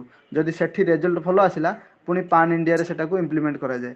ତ ସେଇଭଳିଆ ଶ୍ରୀ ଠାକୁର ଚାହୁଁଥିଲେ ଏ ଯେଉଁ ପ୍ରତି ଡିଷ୍ଟ୍ରିକ୍ଟରେ ଗୋଟେ ସ୍ୱସ୍ତି ସେବକ ବାହିନୀ ରହିବେ, ବା ସେଠୁ এই ଯେଉଁ 125 ଏକର ଜମିର କଥା କହିଛନ୍ତି, ସେଠି ବିଭିନ୍ନ ପ୍ରକାର ଏଗ୍ରିକଲଚରାଲ କାମ ହେବ। ସେଠି ଏକ୍ସପେରିମେଣ୍ଟ କରିକି ଦେଖାଇ ଦିଆଯିବ ଯେ ଏଇଭଳିଆ ଚାଷ ବି ଏଇଭଳିଆ ଉପାୟରେ ହେଇପାରେ। ଯାହାଫଳରେ କ'ଣ ହେବ, ଅନ୍ୟ ଯେଉଁ ବାକି କୃଷକ ରହିଲେ ସମାଜରେ, ସେଇଠୁ ସେମାନେ ଗୋଟେ ନଲେଜ ସେଣ୍ଟର ଭଳିଆ ସେଟାକୁ ଗ୍ରହଣ କରିକି ସେମାନେ ଯାଇକି ପୁଣି ନିଜର ଇମ୍ପ୍ଲିମେଣ୍ଟ କରିକି ସେଟାକୁ କୃଷି କରିବେ। କିନ୍ତୁ ସେଇଭଳିଆ ଆଇଡ଼ିଆଲିଷ୍ଟିକ୍ ସେଣ୍ଟରର ଅଭାବ ହେଇଛି ଯେଉଁ ପିରିୟଡ଼ରେ ଆମର ଜାଣିଥିବେ PL40 ଆମେରିକାର ଯୋଜନା ଚାଲିଥିଲା।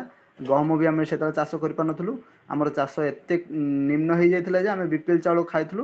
ଆଜି ପର୍ଯ୍ୟନ୍ତ ସେଇ BPL ଚାଉଳ ହିଁ ଖାଇକି ଆଜି ପର୍ଯ୍ୟନ୍ତ ଆମର ମାନେ ଅର୍ଧରୁ ଅଧିକ ପପୁଲେସନ୍ ସେଇ BPL ଚାଉଳ ଖାଇକି ବଞ୍ଚୁଛନ୍ତି। କାହିଁକିନା ଆମେ ଆମ ନିଜ ଚାଷରୁ ସେତିକି ପ୍ରଫିଟ୍ କରିପାରୁନୁ।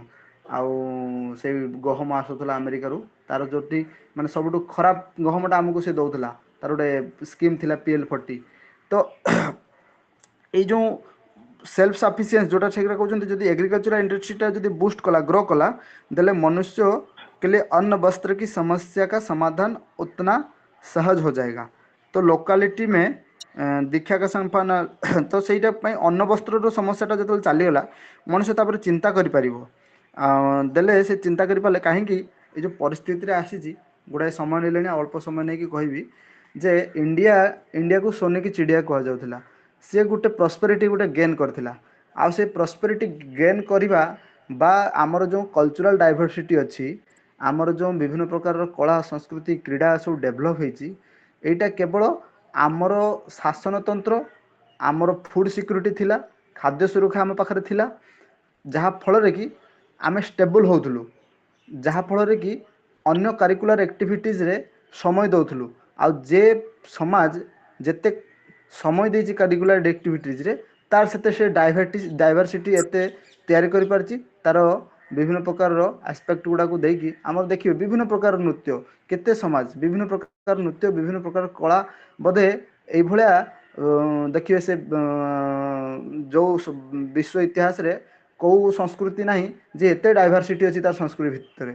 କିନ୍ତୁ ସେଇଟା ଡେଭଲପ୍ ହୋଇଥିଲା କେତେବେଳେ ନା, ସେତେବେଳେ ଜାଣିପାରିବେ ଯେ ଏଇଠି ଗୋଟେ କୁହାଯାଏ, ମାନେ ଇତିହାସ ପଢ଼େଇଲା ବେଳେ, ଯାହାର ସଂସ୍କୃତି ଯେତେ ଡେଭଲପ୍, ସେଠି ଜାଣିବେ ଯେ ତାର ଶାସନ ବ୍ୟବସ୍ଥା ଆଉ ତାର ଖାଦ୍ୟ ସୁରକ୍ଷା ଠିକ୍ ଥିଲା। କାହିଁକିନା ସେତେବେଳେ ଲୋକ ଯଦି ପେଟ ପାଇଁ ହିଁ କେବଳ ଦୌଡ଼ୁଥାନ୍ତା, ପେଟ ପାଇଁ ହିଁ କେବଳ ଚିନ୍ତା ଥାନ୍ତା, ସେ କେଉଁଠି ଏତେ କଳା ନୃତ୍ୟ ଫୃତ୍ୟରେ ସମୟ ଦେଇପାରନ୍ତା।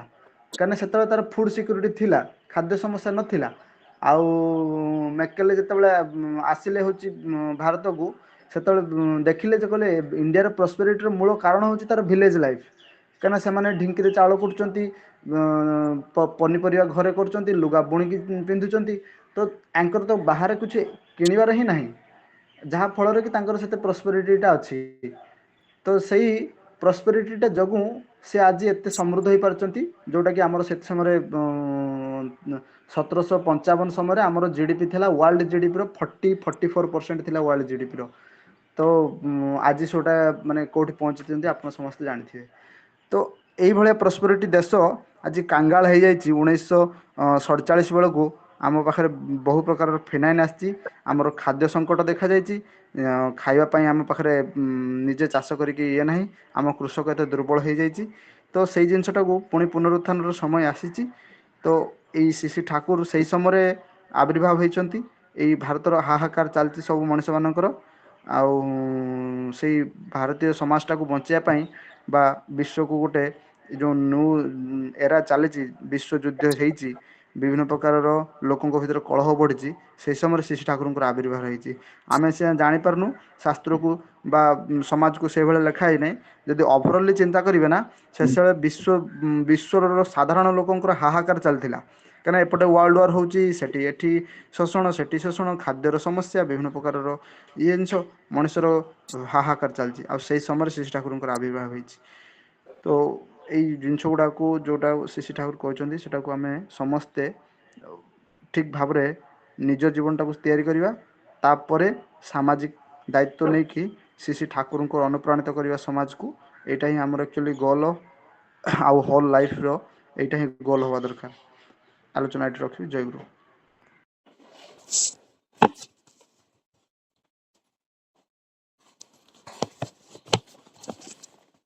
ଜୟଗୁରୁ।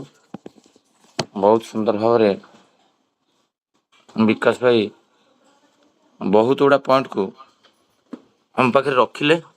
ଉପସ୍ଥାପନଟା ବହୁତ ସୁନ୍ଦର ଥିଲା। ଆଲୋଚନା ପଏଣ୍ଟ ଯେଉଁ ଅନୁସାରେ କହିଥିଲି ତାଙ୍କୁ, ସେ ସେଇ ଅନୁସାରେ ସବୁଗୁଡ଼ା ପଏଣ୍ଟକୁ କଭର କରିଛନ୍ତି। ଭଲ ଲାଗିଲା ମଧ୍ୟ।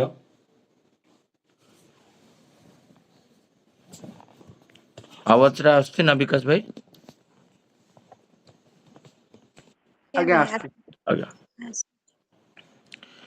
ମୁଁ ଏବେ ବସିକିରି ବିକାଶ ଭାଇ ଆଲୋଚନା କରୁଥିଲେ, ଆଉ ପ୍ରଦୀପ ଭାଇ ଆଲୋଚନା କରୁଥିଲେ। ମୁଁ ବସିକିରି ଆଲୋଚନା ଗୁଡ଼ାକୁ ଡାଏରୀରେ ଲେଖୁଥିଲି, ଖାଲି ଟିପ୍ପଣୀ ଖାତା କରିକିରି ଆପଣ ଲେଖନ୍ତୁ ବୋଲି। ଶ୍ରୀ ଶ୍ରୀ ଠାକୁର କହିଲେ। ସେଇଟା ମୁଁ ଲେଖୁଥିଲି କାହିଁକିନା ବହୁତ ଗୁଡ଼ା ଜିନିଷ ଅଛି ଯେଉଁଟା ଆମେ ତ ପଢ଼ୁ, କିନ୍ତୁ ଏଇ ଯେଉଁ 6ରୁ 8 ପେଜ୍ଟା ଆମେ ପଢ଼ିବା, ସେ ପେଜ୍ଟା 2-3 ଦିନ ପରେ ଦେଖିବେ ଆପଣ ଟୋଟାଲ୍ ଆଉ ମନ ନଥିବ, ମସ୍ତିଷ୍କରେ ଟୋଟାଲ୍ ନଥିବ। ତେଣୁ ସେଗୁଡ଼ା ଆଣିବା ପାଇଁ ହେଲେ ନିରନ୍ତର ସ୍ୱାଧ୍ୟାୟ, ନିରନ୍ତର ପର୍ଯ୍ୟାଲୋଚନାର ଦରକାର। ମୁଁ କିଛି କିଛି ପଏଣ୍ଟ ଏଠି ଲେଖି ରଖିଛି, ଆପଣଙ୍କୁ କହିବା ପାଇଁ ଚେଷ୍ଟା କରିବି। ଏଠି ଶ୍ରୀ ଶ୍ରୀ ଠାକୁର କହୁଛନ୍ତି, ଆପଣମାନେ ମୋର କଥା ବହୁତ କିଛି ଜାଣି ସୁଦ୍ଧା ମୋର କୁହା ଭଳି କାମ ନ କରନ୍ତି ତେବେ କିଛି ହେବ ନାହିଁ। ମୁଁ ଏଇଟା ହିନ୍ଦୀରୁ ଓଡ଼ିଆକୁ ଟ୍ରାନ୍ସଲେଟ୍ କରିକି ଲେଖିଛି। 7 ନମ୍ବର ପେଜ୍ର 2nd ପାରାଗ୍ରାଫ ଦେଖନ୍ତୁ। ତାଙ୍କର ସେତେବେଳେ ଶରଦ୍ଦା ହେଉଛନ୍ତି ଯତି ରୀତିକ। ଆପଣ ଚିନ୍ତା କରନ୍ତୁ, କେବଳ ଶ୍ରୀ ଶ୍ରୀ ଠାକୁରଙ୍କ ସମୟରେ ଯତି ନିଯୁକ୍ତ ଥିଲେ, ସନ୍ନ୍ୟାସୀ ଯେଉଁମାନେ ସ୍ତରଭେଦ କରିପାରୁଥିଲେ, ଯେଉଁମାନଙ୍କର ଅପର୍ଯ୍ୟାପ୍ତ ଗୁଣ ଥିଲା, ଯେଉଁମାନେ ହେଉଛନ୍ତି ମଣିଷ, ଶ୍ରୀ ଶ୍ରୀ ଈଶ୍ୱର, ଶ୍ରୀ ଶ୍ରୀ ପୁରୁଷୋତ୍ତମ, ଯେଉଁମାନଙ୍କୁ ହାତରେ ତିଆରି କରିଛନ୍ତି, କେଷ୍ଟ ଦା, ନନୀ ଗୋପାଳ ଚକ୍ରବର୍ତ୍ତୀ, ପ୍ରଫୁଲ୍ଲ କୁମାର ଦାସ, ଶରତଚନ୍ଦ୍ର ହଲଦାର, ଏମାନେ ସବୁ ତାଙ୍କୁ ସେ ଶରଦାଙ୍କୁ କହୁଛନ୍ତି ଆଡ୍ରେସ୍ କରିକିରି। ଏଠି ଯେତେ ପୁରା ବିଶ୍ୱ ବ୍ରହ୍ମାଣ୍ଡକୁ କହିଛନ୍ତି ଏ କଥା, କିନ୍ତୁ ଶରଦାଙ୍କୁ ପଏଣ୍ଟ ଆଉଟ୍ କରି କହୁଛନ୍ତି ଏ କଥା। ହୁଏତ ବହୁତ କିଛି ଆମ ଭିତରେ ଜାଣିବା ହେଇଛି,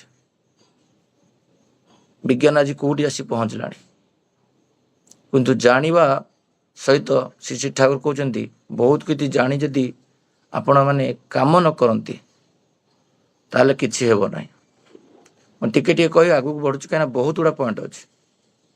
ତାପରେ କହୁଛନ୍ତି କହିବା ଓ କରିବା, ଚିନ୍ତା ଓ ଚଳନରେ ଯଦି ମେଳ ନ ରହେ, ତାକୁ ଓଡ଼ିଆ ଟ୍ରାନ୍ସଲେଟ୍ କରି ମୋ ଡାଏରୀରେ ମୁଁ ଲେଖିଛି ସବୁ, ତେବେ ଦେଖିବ ଆପଣ ଚୁପ୍ ଥିଲେ ମଧ୍ୟ ଆପଣଙ୍କର ବ୍ୟକ୍ତିତ୍ୱ ହିଁ କଥା କହିବ। ଯଦି କହିବା ଆଉ କରିବା ଭିତରେ ମେଳଟା ଥାଏ, ଚିନ୍ତା ଚଳନଟା ଭିତରେ ମେଳ ଥାଏ, ଆପଣ ଚିନ୍ତା କଲେ ଗୋଟେ ଛୋଟ ଜିନିଷ ଆଉ ତାକୁ ଚଳନ ଭିତରେ ଇଏ କଲେ।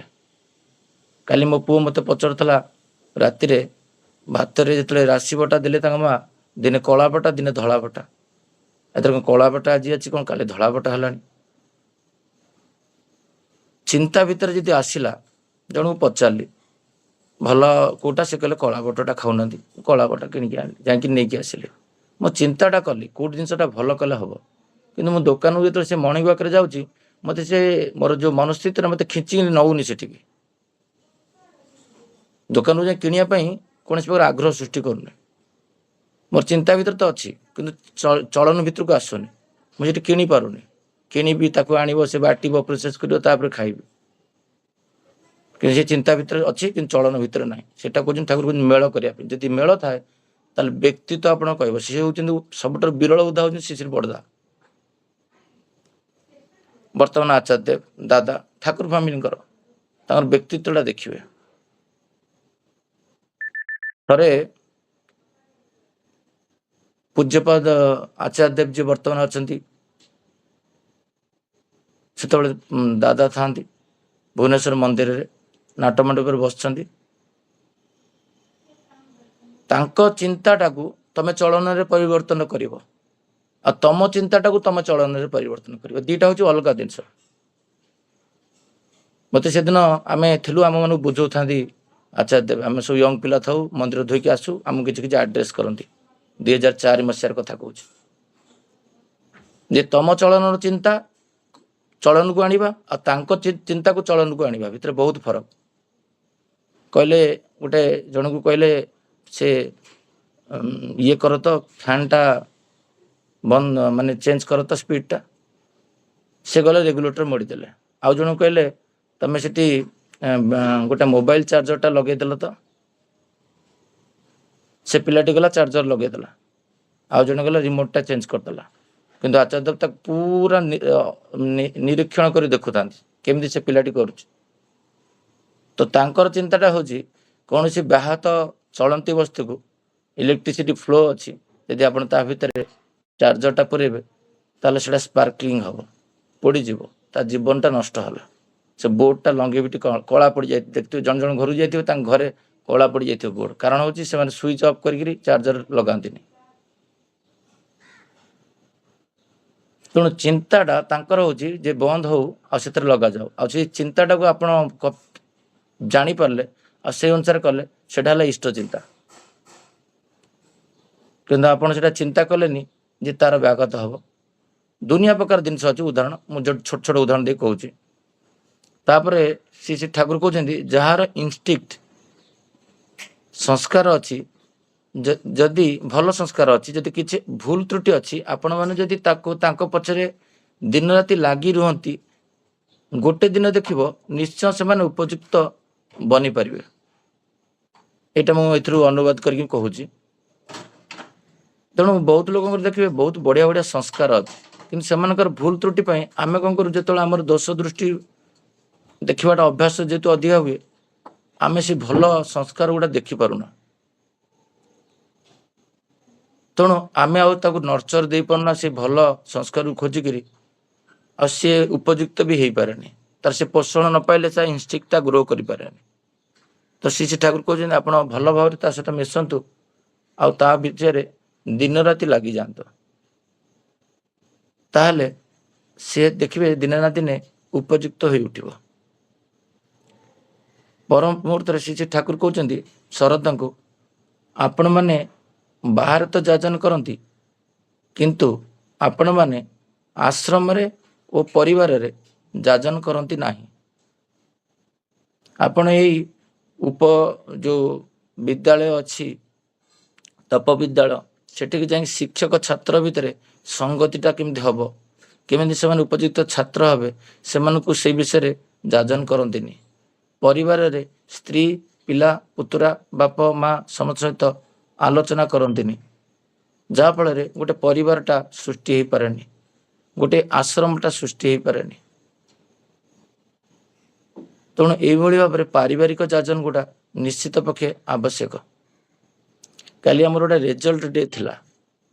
ପ୍ରତିବର୍ଷ ସମସ୍ତେ କର୍ପୋରେଟ୍ ହାଉସ୍ରେ ସମସ୍ତେ ଜାଣିଛନ୍ତି ଯେ ଇନକ୍ରିମେଣ୍ଟ ଆସେ, ତାଙ୍କର ବୋନସ୍ ଆସେ, ତାଙ୍କର ରେଟିଂ ପେପର ଆସେ, ଆପ୍ରେଜାଲ୍ ପେପର। ତେଣୁ ଆମର କାଲି ଆପ୍ରେଜାଲ୍ ପେପର ହେଉଥିଲା। ତେଣୁ ଆପ୍ରେଜାଲ୍ ପେପରରେ ଯେତେବେଳେ ମୋତେ ଜଣେ ଆସି ଗୁରୁ ଭାଇ କହିଲେ, ଏଠି ଯେଉଁଟା ଠାକୁର କହିଛନ୍ତି ସେ ପ୍ରସଙ୍ଗଟା ଯେ ଆପଣମାନେ ଲୋକଙ୍କ ସହିତ ମିଶିବେ, ତାଙ୍କର ସେମାନଙ୍କର କେଉଁ ଦୁଃଖରେ ଅଛନ୍ତି, କଷ୍ଟରେ ଅଛନ୍ତି ଜାଣିବେ, ସେମାନେ କାହିଁ ଗ୍ରୋ କରିପାରୁନାହାନ୍ତି ସେ କଥା ତାଙ୍କୁ ବୁଝିବେ, ତାପରେ ସେମାନଙ୍କୁ ଗ୍ରୋଥ୍ ପଥରେ ନେଇକି ଯିବେ। ତାଙ୍କୁ କେମିତି ସେମାନେ ଅର୍ଥ ଉପାର୍ଜନ ଭଲ ଭାବରେ କରିପାରିବେ, କି ସେମାନଙ୍କ କେଉଁଠି ଭୁଲ ତ୍ରୁଟି ରହୁଛି ଯେଉଁଟାକି ସେମାନେ ବ୍ୟକ୍ତିଗତ ଲାଇଫ୍ରେ କିମ୍ବା ଦାମ୍ପତ୍ୟ ଲାଇଫ୍ରେ କିମ୍ବା ଚାକିରି କ୍ଷେତ୍ରରେ ଗ୍ରୋ କରିପାରୁନାହାନ୍ତି, ଖୁସିଟା ପାଇପାରୁନାହାନ୍ତି, ଆନନ୍ଦ ପାଇପାରୁନାହାନ୍ତି। ଜଣେ ଆସି ମୋତେ କମ୍ପ୍ଲେନ୍ କଲେ, 3-4 ଜଣ ଆହୁରି କଲିଗ୍ସ ଥିଲେ ଯେ ଶଶୀ ବାବୁ କ'ଣଟା ମୁଁ କଲେ ଏତେ ରାତି ଅନିଦ୍ରା ହେଇ ବସି କାମ କଲି 8ଟା 9ଟା 10ଟା ଯାକେ, ଆମର ସେ ଗୁରୁ ଭାଇ, କିନ୍ତୁ ମୋତେ ରେଟିଂଟା ଭଲ ମିଳିଲାନି। ମୋତେ ଗୋଟେ ଟ୍ରିକ୍ କହିଲେ। ତେଣୁ ମୋତେ ସେଠି ଫାଷ୍ଟ ଚିନ୍ତା କରିବାକୁ, ଆଜି I am the representative of Shri Thakur Anukul Chandra, I am representative of Shri Acharyadev. ତ ଆଚାର୍ଯ୍ୟଙ୍କ ପାଖରେ ଯେତେବେଳେ ଲୋକ ଆସନ୍ତି ବିଭିନ୍ନ ଅସୁବିଧା ନେଇକିରି, କେମିତି ଆଚାର୍ଯ୍ୟଦେବ ସଲ୍ୟୁସନ୍ ଦେଉଛନ୍ତି 9 hours 10 hours।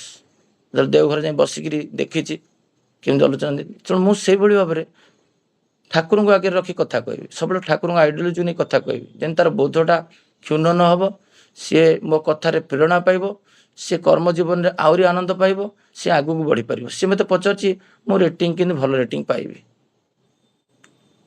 ତେଣୁ ମୋର ସେଠି ଆନ୍ସରଟା କିନ୍ତୁ ଆଚାର୍ଯ୍ୟ ମାଫିକ ହେବା ଦରକାର। ସେଠି ଶଶିକାନ୍ତ ମାଫିକ ହେଲେ ଚଳିବନି, ତାହେଲେ ସେ ମୋ କତିକି ଆଉ ଆସିବନି, ସେ ଯଦି ଗ୍ରୋଥ୍ ନ ହୋଇପାରିଲା ତାର। ତେଣୁ ମୁଁ ତାକୁ କିଛି ଦିନ ହେଲାଣି ତାର ପଏଣ୍ଟସ୍ ଗୁଡ଼ା ଦେଖିଛି, 2 ବର୍ଷରେ ସେ କ'ଣ କରୁଛି। ସେ ପିଲାଟି ସବୁଦିନ 8:30 9ଟାରେ ଯିବ, କିନ୍ତୁ ସମସ୍ତେ 7:30ରେ ପଳାନ୍ତି। ମୋତେ କହିଲା ତମେ ତ ଦେଖିଛ ମୁଁ 2 ଘଣ୍ଟା 3 ଘଣ୍ଟା ପରେ ଯାଏ। ମୁଁ ତ ଗୋଟେ କଥା କହିଲି ହସିକିରି ଯେ ଗୋଟେ ପ୍ରୋବ୍ଲେମ୍ ଆପଣଙ୍କର ଯେଉଁଟା ହେଉଛି ଯେ ଆପଣଙ୍କ ମ୍ୟାନେଜର ଯେତେବେଳେ ଆସେ, କେତେବେଳେ ଆସେ 10ଟା 15, ଆପଣ କେତେବେଳେ ଆସନ୍ତି? ସେ କହିଲା 11ଟାରେ। ମୁଁ କହିଲି ସେଇଟା ହେଲା ସବୁଠାରୁ ବଡ଼ ତ୍ରୁଟି। ମଣିଷ ପ୍ରଥମେ ଯେତେବେଳେ ମ୍ୟାନେଜର ଆସେ ଦେଖେ ମୋ ପରିବେଶରେ କିଏ ମୋ ଆଗରୁ ଆସିଛି, ତାର ଗୋଟେ ମାଇଣ୍ଡ ଅଲରେଡ଼ି ତା ଭିତରେ ଗୋଟେ ଇଏ ଆସିଯାଏ ଯେ ବଢ଼ିଆ ମୋ ଆଗରୁ ଗୋଟେ ପଙ୍କ୍ଚୁଆଲ୍ ପିଲାଟା। ଆଉ ତା ଭିତରେ ସେ ସକାଳେ ଗାଡ଼ି ଯେତେବେଳେ ଚଲେଇକି ଆସନ୍ତି ବଡ଼ ବଡ଼ ଭିପି ସିନିୟର ଭିପି, କାହିଁକିନା ମୁଁ ତ ସେମାନଙ୍କ ସହିତ ଇଣ୍ଟରାକ୍ଟ ଯେତେବେଳେ କରେ, ସେମାନେ କିଛି ଜିନିଷ ଚିନ୍ତା କରିକି ଆସିଥାନ୍ତି ଫଟାକ୍ ସେ ଜଣକୁ ଡାଉନଲୋଡ଼ ଦେବା ପାଇଁ। ଆଉ ଯେତେବେଳେ ପାଖରେ ଗୋଟେ ଲୋକ ଥାଏ ସିଏକୁ ହିଁ ଡାଉନଲୋଡ଼ ସେମାନେ ଦିଅନ୍ତି। ଆଉ ଯେତେବେଳେ କାମଟା ସେତେବେଳେ ପାଏ ଏନଗେଜ୍ ହେବା ପାଇଁ ଆଉ କରିକି ଦିଏ, ସିଏ ସଦାଭାଜନ ହେଇ ଉଠେ। ଏଇଟା ମୋତେ ମୋର ସରୋଜିତ ରାୟ ମୋର ଯେ କ୍ୟାନ୍ସରରେ 2023ରେ ଚାଲିଗଲେ, ସେଠି ମୋତେ ଏଇଟା ଶିଖେଇଥିଲେ ଯେ ଶଶୀ ତମେ ମୁଁ ଆଟଲିଷ୍ଟ ରଜନୀଶ ଜେନ୍ ଆସିବା ପୂର୍ବରୁ ଆମେ ଆସିଯିବା, ସିଓପ ଆସିବା ପୂର୍ବରୁ।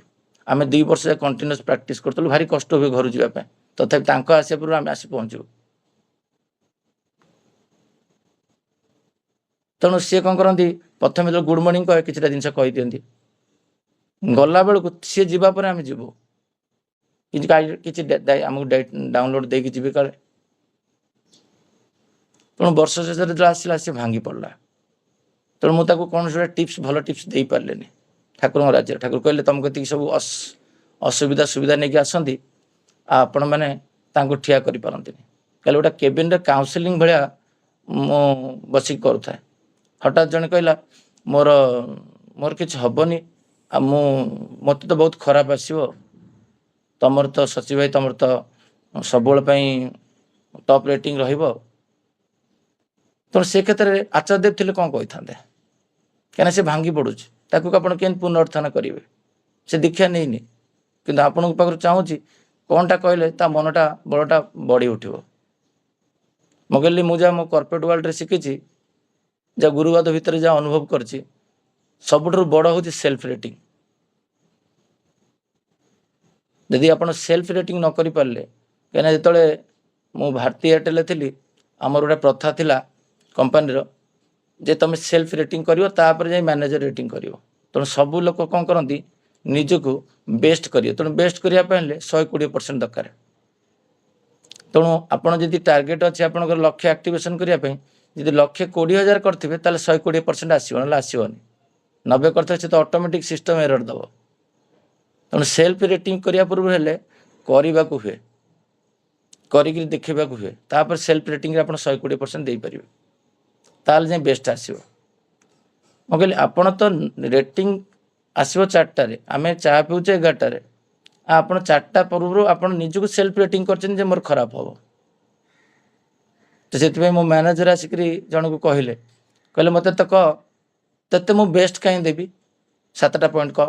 ସେ ଗୋଟେ ପଏଣ୍ଟ ବି କହିପାରିଲାନି, ଥୋଡ଼ା ଆରାମସେ ସେ ଆନ୍ସର ଦେଇଦେଲେ ମ୍ୟାନେଜର।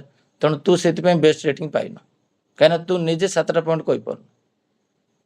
ତେଣୁ ସେ ଠାକୁର ଏଠି କହିଲେ ଯେ ମୋ ଲୋକ ଗୁଡ଼ାଙ୍କର ସୁବିଧା ଅସୁବିଧା ବୁଝିବାକୁ ହେବ, ସେମାନେ କ'ଣଟା କଲେ। ଗୋଟେ ମୋର ଗୋଟେ ବ୍ୟକ୍ତିଗତ ଉଦାହରଣଟି ଦେଉଛି, ଜଣେ ମୋର ଗୁରୁ ଭାଇ, ଭାରି ମୋତେ କଷ୍ଟ ଲାଗିଲା, କାହିଁକିନା ଏଇଗୁଡ଼ା ଯଦି ବ୍ୟକ୍ତିଗତ ଉଦାହରଣ ନ ଦିଆଯାଏ ତାହେଲେ ଆପଣ ଧରିକିରି ପାଇବେନି, ସେମିତି କଷ୍ଟ ଭୋଗୁଥିବେ। ସେ କ'ଣ କରିଛି, ମୋ ସହିତ ସବୁ ଇଣ୍ଟ୍ରାକ୍ସନ୍ କରେ, କିନ୍ତୁ ଗୋଟେ ଜିନିଷ ଛୁପେଇକି ରଖିଛି। ସେ ଦୁବାଇ ଗୋଟେ ଏକ୍ସପୋର୍ଟ କରିଦେଇଛି କିଛି ମ୍ୟାଟେରିଆଲ, ଲଙ୍କା ମରିଚ କଖାରୁ ଆଉ ଗୋଟେ କ'ଣ ଲାଉ ନା କ'ଣ କହୁଥିଲା। ସେ ସମୟରେ ଦୁବାଇରୁ ଗୋଟେ ବଡ଼ ଫେଷ୍ଟିଭାଲ ଚାଲିଛି, ଆର ବର୍ଷର କଥା। ସେ ସମୟରେ ସେ ପରିବାପତ୍ର ପ୍ରତି ବେଶୀ ଲୋକ ଇଣ୍ଟରେଷ୍ଟ ନଥାନ୍ତି, ସେ ଉତ୍ସବରେ ମାତି ରହନ୍ତି। ସେ ଗଲା ଲଟ୍ଟା ସେ ତାର ପୁରା ମାନେ ଯେଉଁ ରେଟ୍ରେ ସେ କିଣିଥିଲା, ସେ ସମୟରେ ଲଙ୍କା ମରିଚ ରେଟ୍ ସେଠି କମ୍ ଥାଏ, ଲୋକ କାହିଁକିନା ଡିମାଣ୍ଡ କମ୍ ଥାଏ, ତେଣୁ ରେଟ୍ ଗଳି ପଡ଼େ। ସେ ବୁଝିପାରିଲାନି, ତାର ପୁରା ସେ ଲଟ୍ 8 ଲକ୍ଷ ଟଙ୍କା ଖର୍ଚ୍ଚ ମାନେ ଲସ୍ ହେଇଗଲା। 7-8 ଦିନ ସତ୍ସଙ୍ଗ ଆଇଲାନି, 10 ଦିନ ସତ୍ସଙ୍ଗ ଆସିଲାନି। ମୁଁ କହିଲି ପିଲାଟା ତ ବଢ଼ିଆ ପିଲାଟା, କ'ଣ ହେଇଛି ଆଉ କାହିଁ ଆସୁନି? ଗୋଟେ ଫୋନ୍ କରି ତାକୁ ଫୋନ୍ କଲି, ସବୁ ଯେତି କହିଲି କାହିଁ ତୁ ରହୁଛୁ ଡିପ୍ରେସନରେ ମୋତେ କହ। ନା ତୁମକୁ କହିଲେ ତୁମେ କ'ଣ ସଲ୍ୟୁସନ୍ ଦେଇପାରିବ? କାହିଁକିନା ମଣିଷ ଯେତେବେଳେ ଭାବେ ଶଶୀ ଭାଇ ଦୁର୍ବଳ, ସେ କାହିଁ ମୋ ପାଖରେ କହିବ। ମୁଁ ତାକୁ ଯଦି ସେଇଭଳି ଭାବରେ ଓରା କି ସେଭଳି ଭାବରେ ଯାଜନ ସେଭଳି ଭାବରେ କଥା କି ହେଲ୍ପ କରିଥାଏ, ତାହେଲେ ସେ ମୋ ଭିତରେ ବାନ୍ତି କରିବ। ମୁଁ କହିଲି ତୁ କହିଲୁ କେଉଁ ସଲ୍ୟୁସନ୍ଟା ମୋତେ ଦେଇନି। ଯେତେବେଳେ ଅଫିସ୍ ବନ୍ଦ କରିବାକୁ ଯାଇଥିଲୁ, ସେତେବେଳେ ତ ଅଫିସ୍ ବନ୍ଦ କରିବାଟା ମୁଁ ହିଁ ରକ୍ଷା କରିଥିଲି ତୋତେ, 4-5ଟା ରେଫରେନ୍ସ ଦେଇକିରି। ଆଉ ତୁ ମୋତେ ଆଜି କହୁଛୁ ମୁଁ କ'ଣ କରିପାରିବି ସଲ୍ୟୁସନ୍? ନା ସେ ଗୋଟେ ଇଣ୍ଟରନ୍ୟାସନାଲ୍ ଏକ୍ସପର୍ଟ, ତୁମର ସେ ନଲେଜ୍ ଅଛି। ମୁଁ କହିଲି କହୁନୁ କ'ଣ? ସେଇ ବିଷୟ ମୋତେ କହିଲା। ମୁଁ କହିଲି ଯଦି ତୁ ମୋତେ କହିଥାନ୍ତୁ ତାର କେବେ ବି ଲସ୍ ଟଙ୍କାଟା ହେଇନଥାନ୍ତା, କାହିଁକିନା ମୋର ଭଲ ଭଲ ପ୍ରକୃଷ୍ଟ ବନ୍ଧୁ ଯେ 3 ଜଣ ସେଠି ଅଛନ୍ତି, ଆଉ ବହୁତ କଥା ଯେ ମୋର ପାଇଁ ଜୀବନ ଦେଇପାରନ୍ତି। ତୋତେ ତ ଗାଇଡ଼ାନ୍ସ ତ ମିଳିଥାନ୍ତା ଅନ୍ତତଃ। ତା ଘରେ ତ ତୁ ନିଜେ ଯେତେବେଳେ ଯାଇଥିଲୁ ହୋଟେଲରେ ଯାଇ ଖର୍ଚ୍ଚ କରିକି ଆସିଛି, ମୁଁ କହିଲି ତୁ ସ୍ମୃତି ଭାଇ ଘରେ ତ ରହିପାରିଥାନ୍ତୁ। ନା ଏଇଟା ମୁଁ ତ ଜାଣିନି, ତମର ଦୁବାଇରେ ବି ଚିହ୍ନା ଅଛି। ଏଇଟା ହେଲା କଥା। ତେଣୁ ଆମେ କେତେ ପରିମାଣରେ ଲୋକଙ୍କ ସହିତ ମିଶିବା ପାଇଁ ଶ୍ରୀ ଠାକୁର କହିଲେ ହେବାକୁ ପଡ଼ିବ। ମୋତେ ଭାରି ମୁଁ 3-4 ଦିନ ବି ମନ ଦୁଃଖ କଲି। ମୁଁ କହିଲି ଯାହା ହଉ ଲୋକଟାକୁ ମୁଁ ସଲ୍ୟୁସନ୍ ଦେଇପାରିଲିନି, କାହିଁକିନା ମୁଁ ତା ସହିତ ସେଇଭଳି ଭାବରେ ମିଶିନି, ଜାଣିନି।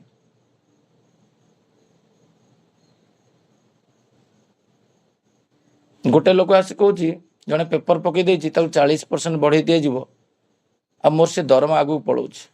ମୋର 7 ବର୍ଷର ଏକ୍ସପିରିଏନ୍ସ ଆଉ ତାର 3 ବର୍ଷର ଏକ୍ସପିରିଏନ୍ସ। ତାକୁ କେଉଁଭଳି ଭାବରେ ଆପଣ କଥା କହିବେ? ସବୁବେଳେ ପାଇଁ ଠାକୁର ମାପି କଥା ନ କହିଲେ ତେଣୁ ଠାକୁରଙ୍କ ୱାର୍ଲଡ ଆପଣଙ୍କ ଜୀବିକାଠୁ ଅଲଗା ହେଇପାରିବନି।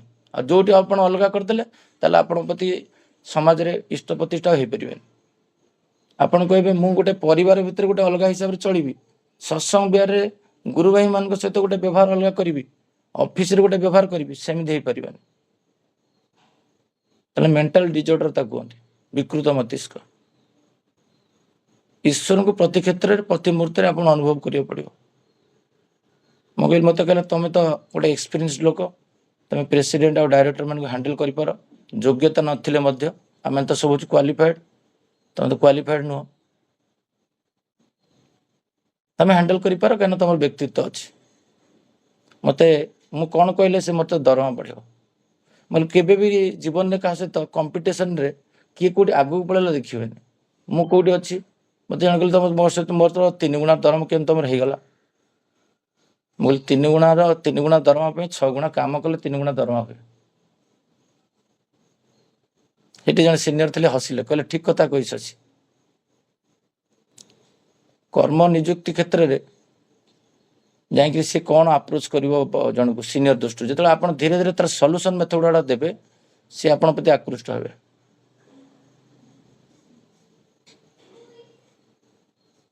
ଗୁରୁବାତ କଥା କହିଲେ ତମେ ସମସ୍ତେ ଜାଣିଛନ୍ତି ଯେ ଶଶୀ ଭାଇ ହେଉଛନ୍ତି, ମୁଁ କହିଲି ମୁଁ ଶନିବାର ରବିବାର ଜୀବିକା କାମ କରିପାରେନି।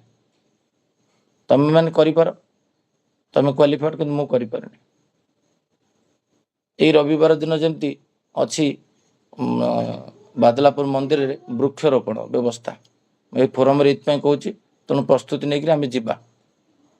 କାଲି ମନୀଷ କଲମକର୍ଦା ଫୋନ୍ କରିଥିଲେ, ସେ ଫୋନ୍ କଲେ ତମେ ଆସିବ, ସେଇଠି ମୁଁ ଅଟକି ଯିବିନି। କ'ଣ କ'ଣ ଗଛ ଆଣୁଛୁ ମୋତେ କୁହ। ସେଇଠି ପିଜୁଳି ଗଛ ନାହିଁ, ଆପଣ ପିଜୁଳି ଗଛ କିଣିଛନ୍ତି କି ନାହିଁ?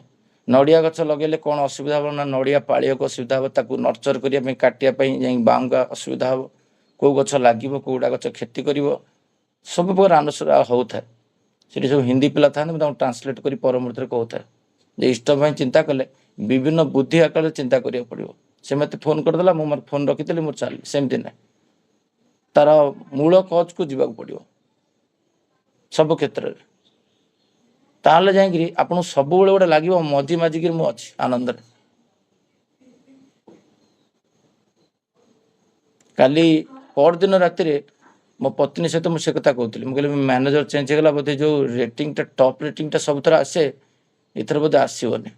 ସାଙ୍ଗେ ସାଙ୍ଗେ ୱାଇଫ୍ କହିଲେ ସେଲ୍ଫ ରେଟିଂ କାହିଁ ତମେ କମ୍ କରୁଛ, ତମେ ନିଜକୁ କାହିଁ ଦୁର୍ବଳ କରୁଛ, ତମେ ଈଶ୍ୱରଙ୍କ ସନ୍ତାନ, ତମେ ଟପ୍ ପାଇବ। ଏଇ ବୋଧଟା ସାଙ୍ଗେ ସାଙ୍ଗେ ମନଟା କ'ଣ କହିଲି, ସାଙ୍ଗେ ସାଙ୍ଗେ ସେ ଯେଉଁ ବିକୃତିଟା ଆସିଥିଲା ମିଳିବନି, ନାଇଁ ମୋତେ ମିଳିବ, ମୁଁ ପାଇବନି ତ କିଏ ପାଇବ ପୃଥିବୀରେ। ଯାହା ବି ହେଲା ବହୁତ ସୁନ୍ଦର ହେଲା, ମୋତେ ଭଲ ଲାଗିଲା। ମୋତେ ଜଣେ ମୋର ଗାଇଡର ଅଛନ୍ତି, ସେ କୁହନ୍ତି ମୁଁ 19 ବର୍ଷ ଧରିକିରି ମୁଁ ଟପ୍ ରେଟ୍ରୁ ତଳକୁ ଖସିନି। ମୁଁ କହିଲି ମୋର ଏଇଟା 5th ଇୟର 6th ଇୟର ଏବେ ଚାଲିବ, ଜୀବନ ସାରା ସବୁବେଳେ ଟପ୍ ରେଟ୍ରେ ରହିବେ। ଅଫିସରେ, ପରିବାରରେ, ବ୍ୟକ୍ତିତ୍ୱରେ, ଯେମିତି ଏବେ ପ୍ରଦୀପ ଭାଇ ଆଲୋଚନା କରୁଥିଲେ, ମୁଁ ତାଙ୍କୁ ସକାଳେ ସେ କଥା କହୁଥିଲି। ମୁଁ କହିଲି ଅର୍ଥ ସର୍ବସ୍ୱ ଯେଉଁଟା ଠାକୁର କହିନାହାନ୍ତି, ଜଣେ ରୀତିକା ଆସିକିରି ଶ୍ରୀ ବରଦାଙ୍କ ପାଖରେ ପଚାରୁଛନ୍ତି ଯେ ମୁଁ ରିଟାୟାରମେଣ୍ଟ ହେଲାଣି, ପ୍ରାପ୍ତ ବୟସ ହେଲାଣି, 70 ବର୍ଷ ହେଲାଣି, ଆଉ ମୋର କ'ଣ କରଣୀୟ? ମୁଁ କଟକରେ ଘର କରିଛି। 70 ବର୍ଷରେ ଶ୍ରୀ ବରଦା କ'ଣ କରୁଛନ୍ତି, ତାଙ୍କୁ ଅର୍ଥ ସର୍ବସ୍ୱ କରିକି ଠେଲି ଦେଉଛନ୍ତି। ତାଙ୍କ ମାଇଣ୍ଡରେ ସେଇ ବିକୃତିଟା ଥିଲା ଯେଉଁଟା ଶରଦ ତାଙ୍କର ଅଛି, ଯେ ସମସ୍ତେ ଆଜିକାଲି ଅର୍ଥ ସର୍ବସ୍ୱ ଉଠୁଛନ୍ତି। ଆଉ ଈଶ୍ୱର କ'ଣ କରନ୍ତି, ଅର୍ଥ ସର୍ବସ୍ୱ କରିଦିଅନ୍ତି ତାଙ୍କ ଭକ୍ତକୁ, କାହିଁକିନା ତାର ଯୋଗ୍ୟତା ବଢ଼ିବ। କ୍ୱାଲିଟି ନଥିଲେ ଅର୍ଥ ରୋଜଗାର କରିହେବନି। ତାଙ୍କୁ କହିଛନ୍ତି ସେ ସମୟରେ କାଲକାଟାରେ ଗୋଟେ ଭଲ ଜାଗାରେ ଜମି କିଣିକି ତା ଦେହରେ ଗୋଟେ ଡୁପ୍ଲେକ୍ସ କିଣିବା ପାଇଁ ଯାଇଥିଲେ ନିବେଦନ କ'ଣ କରିବାକୁ, ଯେ ଇଷ୍ଟ କାର୍ଯ୍ୟ କରିବାକୁ। ଆଉ ତାଙ୍କୁ କ'ଣ କଲେ, ଏଇ କାମ ବ୍ୟକ୍ତିଗତ ସ୍ୱାର୍ଥ। ଏଇଟା ହେଉଛି ଶ୍ରୀ ବଡ଼ଦାଙ୍କର ଇଚ୍ଛା ଥିଲା। ତେଣୁ ଶ୍ରୀ ବଡ଼ଦାଙ୍କୁ ଖୁସି କରିବା ପାଇଁ ସେ ପ୍ରାପ୍ତ ବୟସରେ ବି ରୋଜଗାର କରିକି ପୁଣି ଆଉ ଥରେ ଜାଗା କିଣି ଘର କିଣିଲେ। ଏଠି କ'ଣ ହେଲା, ଇଷ୍ଟ ପ୍ରତିଷ୍ଠା ହେଲା। କାହିଁକିନା ଲୋକ ଆସିବେ, ରହିବେ ତାଙ୍କ ଘରେ, ଠାକୁରଙ୍କ କାମ ହେବ, ଇଏ ହେବ। ଯୋଗ୍ୟ କେମିତି ସିଏ କରିବେ ଆମକୁ ଆମେ ଜାଣିନେ। ଆମେ ଭାବୁଛୁ ଅର୍ଥଟା, ଆମେ ସବୁ ଅର୍ଥ ସର୍ବସ୍ୱ ହେଇଯାଇଛି। କିନ୍ତୁ ଅର୍ଥଟା ଯଦି, ସେଥିପାଇଁ ପ୍ରଥମେ ଇଷ୍ଟଭୂତିର ପ୍ରଣ ହେଲା ଯେ ଇଷ୍ଟ ଯେ କାମ ଲୋଭ ଜିତି ବସି ଯେଉଁ ଶବ୍ଦଟା ଅଛି ସତ ନିଜ୍ଞାରେ ଆପଣ ଦେଖିବେ, ସେଠି ଲୋଭକୁ ମୁଁ ଜୟ କରିଛି। ତେଣୁ ଲୋଭଟାର ବେଶୀ ଥାଏ ଅର୍ଥ ପ୍ରତି। ତେଣୁ ଅର୍ଥଟା ଯେତେବେଳେ ଇଷ୍ଟଙ୍କ ପାଇଁ, କୃଷ୍ଟି ପାଇଁ, ଐତିହ୍ୟ ପାଇଁ, ପିତାଙ୍କ ପାଇଁ, ମାତାଙ୍କ ପାଇଁ ଏତିକି ଜାଗାରେ ଲାଗେ, ତାହେଲେ ସେଠି ଅର୍ଥ ସର୍ବସ୍ୱ ଆପଣଙ୍କୁ କୁହାଯିବନି। ସେଥିପାଇଁ ଶ୍ରୀ ଠାକୁର କହିଲେ ପ୍ରତି କ୍ଷେତ୍ରରେ, ଯେଉଁଟା ବିକାଶ ଭାଇ ଆଲୋଚନା କରିଥିଲେ ଯେ ଧନୀ ହୁଅ ଦାତା ହୁଅ। ଆମର କୌଣସି ପ୍ରକାର ଯେତେବେଳେ ଘରେ ଆଲୋଚନା ହୁଏ ୱାଇଫ୍ ସହିତ ମୋର, ମୁଁ କହିଲି ଯେଉଁ ଲୋକ ବି ଭାରତ ବର୍ଷରେ ବହି ଭାରତରେ, କାନାଡ଼ାରୁ ଲୋକ ମାଗନ୍ତି, ଅଷ୍ଟ୍ରେଲିଆରୁ ବି ମାଗନ୍ତି, କାହିଁକିନା ସବୁ ଜାଗାରେ କେନ୍ଦ୍ର ଅଛି, ସବୁ ଜାଗାରେ ଯୋଗାଯୋଗ ଅଛି। ଯେଉଁ ଜାଗାରେ ହେଲେ ବି ଆମେ ତ ଡଲାରରେ ଦେଇପାରିବାନି। ମୁଁ ଯେତେବେଳେ ତାଙ୍କୁ 2000 ଟଙ୍କା ଦିଏ, ସେ କ'ଣ କରିବେ 70-84 ରୁପିଜ୍ରେ ଡିଭାଇଡ଼ କରିକି କହିବେ ଏତିକି ଡଲାର ହେଉଛି, ତୁମେ $10 ଦେବ। ମୋତେ ହସନ୍ତି ମୋ ଉପରେ, କହିଲେ $10 ମୁଁ ତ ଦେଇପାରୁଛି, ଆଉ ସେତିକି ତ ନିଅ। ତେଣୁ ମନା କରାଯିବ ନାହିଁ। ଏଇଟା ଗୋଟେ ରୁଲ୍ କରିକି ଆମେ ରଖିଛୁ ବହୁତ ବର୍ଷ ହେଲାଣି। ବିବାହଘର ଦିନ ଟଙ୍କା କୌଣସି ବ୍ୟକ୍ତି ଜମି ବି ମାଗିଲା 1,00,000 ଟଙ୍କା, କିନ୍ତୁ ମୁଁ 1,00,000 ଟଙ୍କା ଜାଗାରେ 1,000 ଟଙ୍କା ଦେବି, ମୋର ଯୋଗ୍ୟତାଟା ସେତିକି। କିନ୍ତୁ ମନା କରାଯିବ ନାହିଁ। ଏଇ କୀର୍ତ୍ତି ଭାଇଙ୍କର ୱାଇଫ୍ ସେଦିନ କହୁଥିଲେ ଆସିବେ, ତାଙ୍କ ଗାଁରେ ଗୋଟେ ମନ୍ଦିର ହେଉଛି। ମୁଁ କହିଲି ମନା କରାହେବନି, ଆପଣ ଗାଡ଼ି ଖର୍ଚ୍ଚ କରିକି ଆସନ୍ତୁ ଭାଇ, କାହିଁକି ଆମେ ଅନଲାଇନ୍ ସବୁ କରିଦେବୁ। ମନା କିନ୍ତୁ କରାଯିବନି। ମୁଁ କହିବିନି ତମ ଗାଁରେ ତମେ ମନ୍ଦିର କରୁଛ, ବମ୍ବେରେ କାହିଁ ମାଗିବ, ସେଇଠି ମାଗ, ସେମିତି ନାହିଁ। ଆମକୁ ଅର୍ଥ ପାଇଁ, ଶ୍ରୀ ଠାକୁରଙ୍କ ପାଇଁ ଯେଉଁଠି ଯିଏ ଯାହା ମାଗିବ ଆମେ ତାଙ୍କୁ ସହଯୋଗ କରିବୁ ବ୍ୟକ୍ତିଗତ ଭାବରେ। କାଲି ମୁଁ ଜୟନ୍ତ ଭାଇକି ଭୁବନେଶ୍ୱର ଏଇଆ ଅପଡ଼େଟ୍ ଦେଉଥିଲି ଯେ ମନ୍ଦିର ବିହାର ହଉ କି କିଏ ପାରୁନି, ରଥଯାତ୍ରା କରିପାରୁନି କି କୌଣସି ଅନୁଷ୍ଠାନ କରିପାରୁନି ଡିପି ୱାର୍କରେ, ଯେମିତି ପରିତୋଷ ଦା ସବୁବେଳେ ପାଇଁ ପନିର, ଆଳୁ, ଡାଲି, ଚାଉଳ ମନ୍ଦିରକୁ ସବୁବେଳେ ପଠାଇ ଦିଅନ୍ତି, ସବୁ ସଣ୍ଡେରେ ଯେତେବେଳେ ଆମର ହୁଏ, ମୁଁ ଦେଖିଛି ପ୍ରାୟତଃ। ତ ଏଇଭଳି ଆଉ ବୋଧ ମୋ ଭିତରେ କ୍ରିଏଟ୍ କରିବେ, ଯେଉଁଟାକି ପ୍ରଦୀପ ଭାଇ ବଢ଼ିଆ ମଜାରେ ଆଲୋଚନା କରିଥିଲେ। ଘର କଥା ଭାବିଲା ବେଳକୁ ଇଲେକ୍ଟ୍ରିସିଟି ବିଲ୍ ଦେଲି, ମୋର କଟା ହେଇଯାଇଥିଲା ଆର ମାସରେ। ଆଉ ବାଦଲାପୁର ମନ୍ଦିରର ଇଲେକ୍ଟ୍ରିସିଟି ବିଲ୍ ଦିଆ ହେଇନି ବୋଲି ଆର ମାସରେ କଟା ହେଉଥିଲା। ମୋ କତିରେ ଖବର ଆସିଲା। ଆମେ ସେ କ୍ଷେତ୍ରରେ କ'ଣ କରିପାରିବା? ଭଜନ ଦାକୁ ଫୋନ୍ କରିକି ସେ ପେମେଣ୍ଟଟା କେମିତି ହେବ, ଏଇ ଚିନ୍ତାଟା ଯଦି ରହିଲା ସବୁବେଳେ ପାଇଁ, ଠାକୁର କହିଲେ ମୋ ଚିନ୍ତାଟା ନେଇକି ରହିଲୁ ଚିନ୍ତା ଚଳନରେ, ତାହେଲେ ହେବ। ପ୍ରାକ୍ଟିକାଲି ଯେତେବେଳେ କାମ କରିବାକୁ ପଡ଼େ ସେତେବେଳେ କରିବାନି, କିନ୍ତୁ ଆଲୋଚନାଟା କରିବା, ସେମିତି ହେଇପାରିବନି। ଠାକୁର କହିଲେ ତୁମର ବ୍ୟକ୍ତିତ୍ୱଟା କଥା କହିବ, ତୁମ ଯଦି ଚରିତ୍ରଟା ଠିକ୍ ଥାଏ, ତୁମେ ବ୍ୟକ୍ତିତ୍ୱ କଥା କହିବ, ସେଠି ତୁମେ ପାଟି ନ ଖୋଲିଲେ ମଧ୍ୟ ତୁମେ ପରିବର୍ତ୍ତନ କରିଦେଇପାରିବ। ଏତିକି କହିକି ମୋ ଆଲୋଚନାଟାକୁ ମୁଁ ଏଇଠି ରଖୁଛି। ସମସ୍ତଙ୍କୁ ଜୟଗୁରୁ। ଶ୍ରଦ୍ଧାଞ୍ଜଳିକି ବହୁତ ବହୁତ ଧନ୍ୟବାଦ ଦେବି। ଆଜି ସେ ବହୁତ ଭଲ ପଢ଼ିଛି, କାଲିଠୁ ଆହୁରି ଭଲ ପ୍ରାକ୍ଟିସ୍ କରିବ, ଯେମିତି ପ୍ରାଞ୍ଜଳ ଭାବରେ ଆହୁରି ହେଇପାରିବ। ତେଣୁ ହିନ୍ଦୀଟା ସେ କଣ୍ଟିନ୍ୟୁ କରୁ, ମାସେ ଖଣ୍ଡେ ପଢ଼ୁ, ସପ୍ତାହ ମୁଁ କହୁଥିଲି। ଆଉ ସେ ମୁଁ ଚାହୁଁଛି ସେ ଆଉ ଗୋଟେ ମାସ ପଢ଼ୁ, ମାସ ପରେ ଆଉ ଥରେ ଚେଞ୍ଜ କରି ଆଉ ଜଣକୁ ଦେବା, ପଢ଼ାଟା ପୁରା ପ୍ରାଞ୍ଜଳ ହେଇଯାଉ ତାର, ଆଉ ଜଣେ କରିବ। ସମସ୍ତଙ୍କୁ ଜୟଗୁରୁ।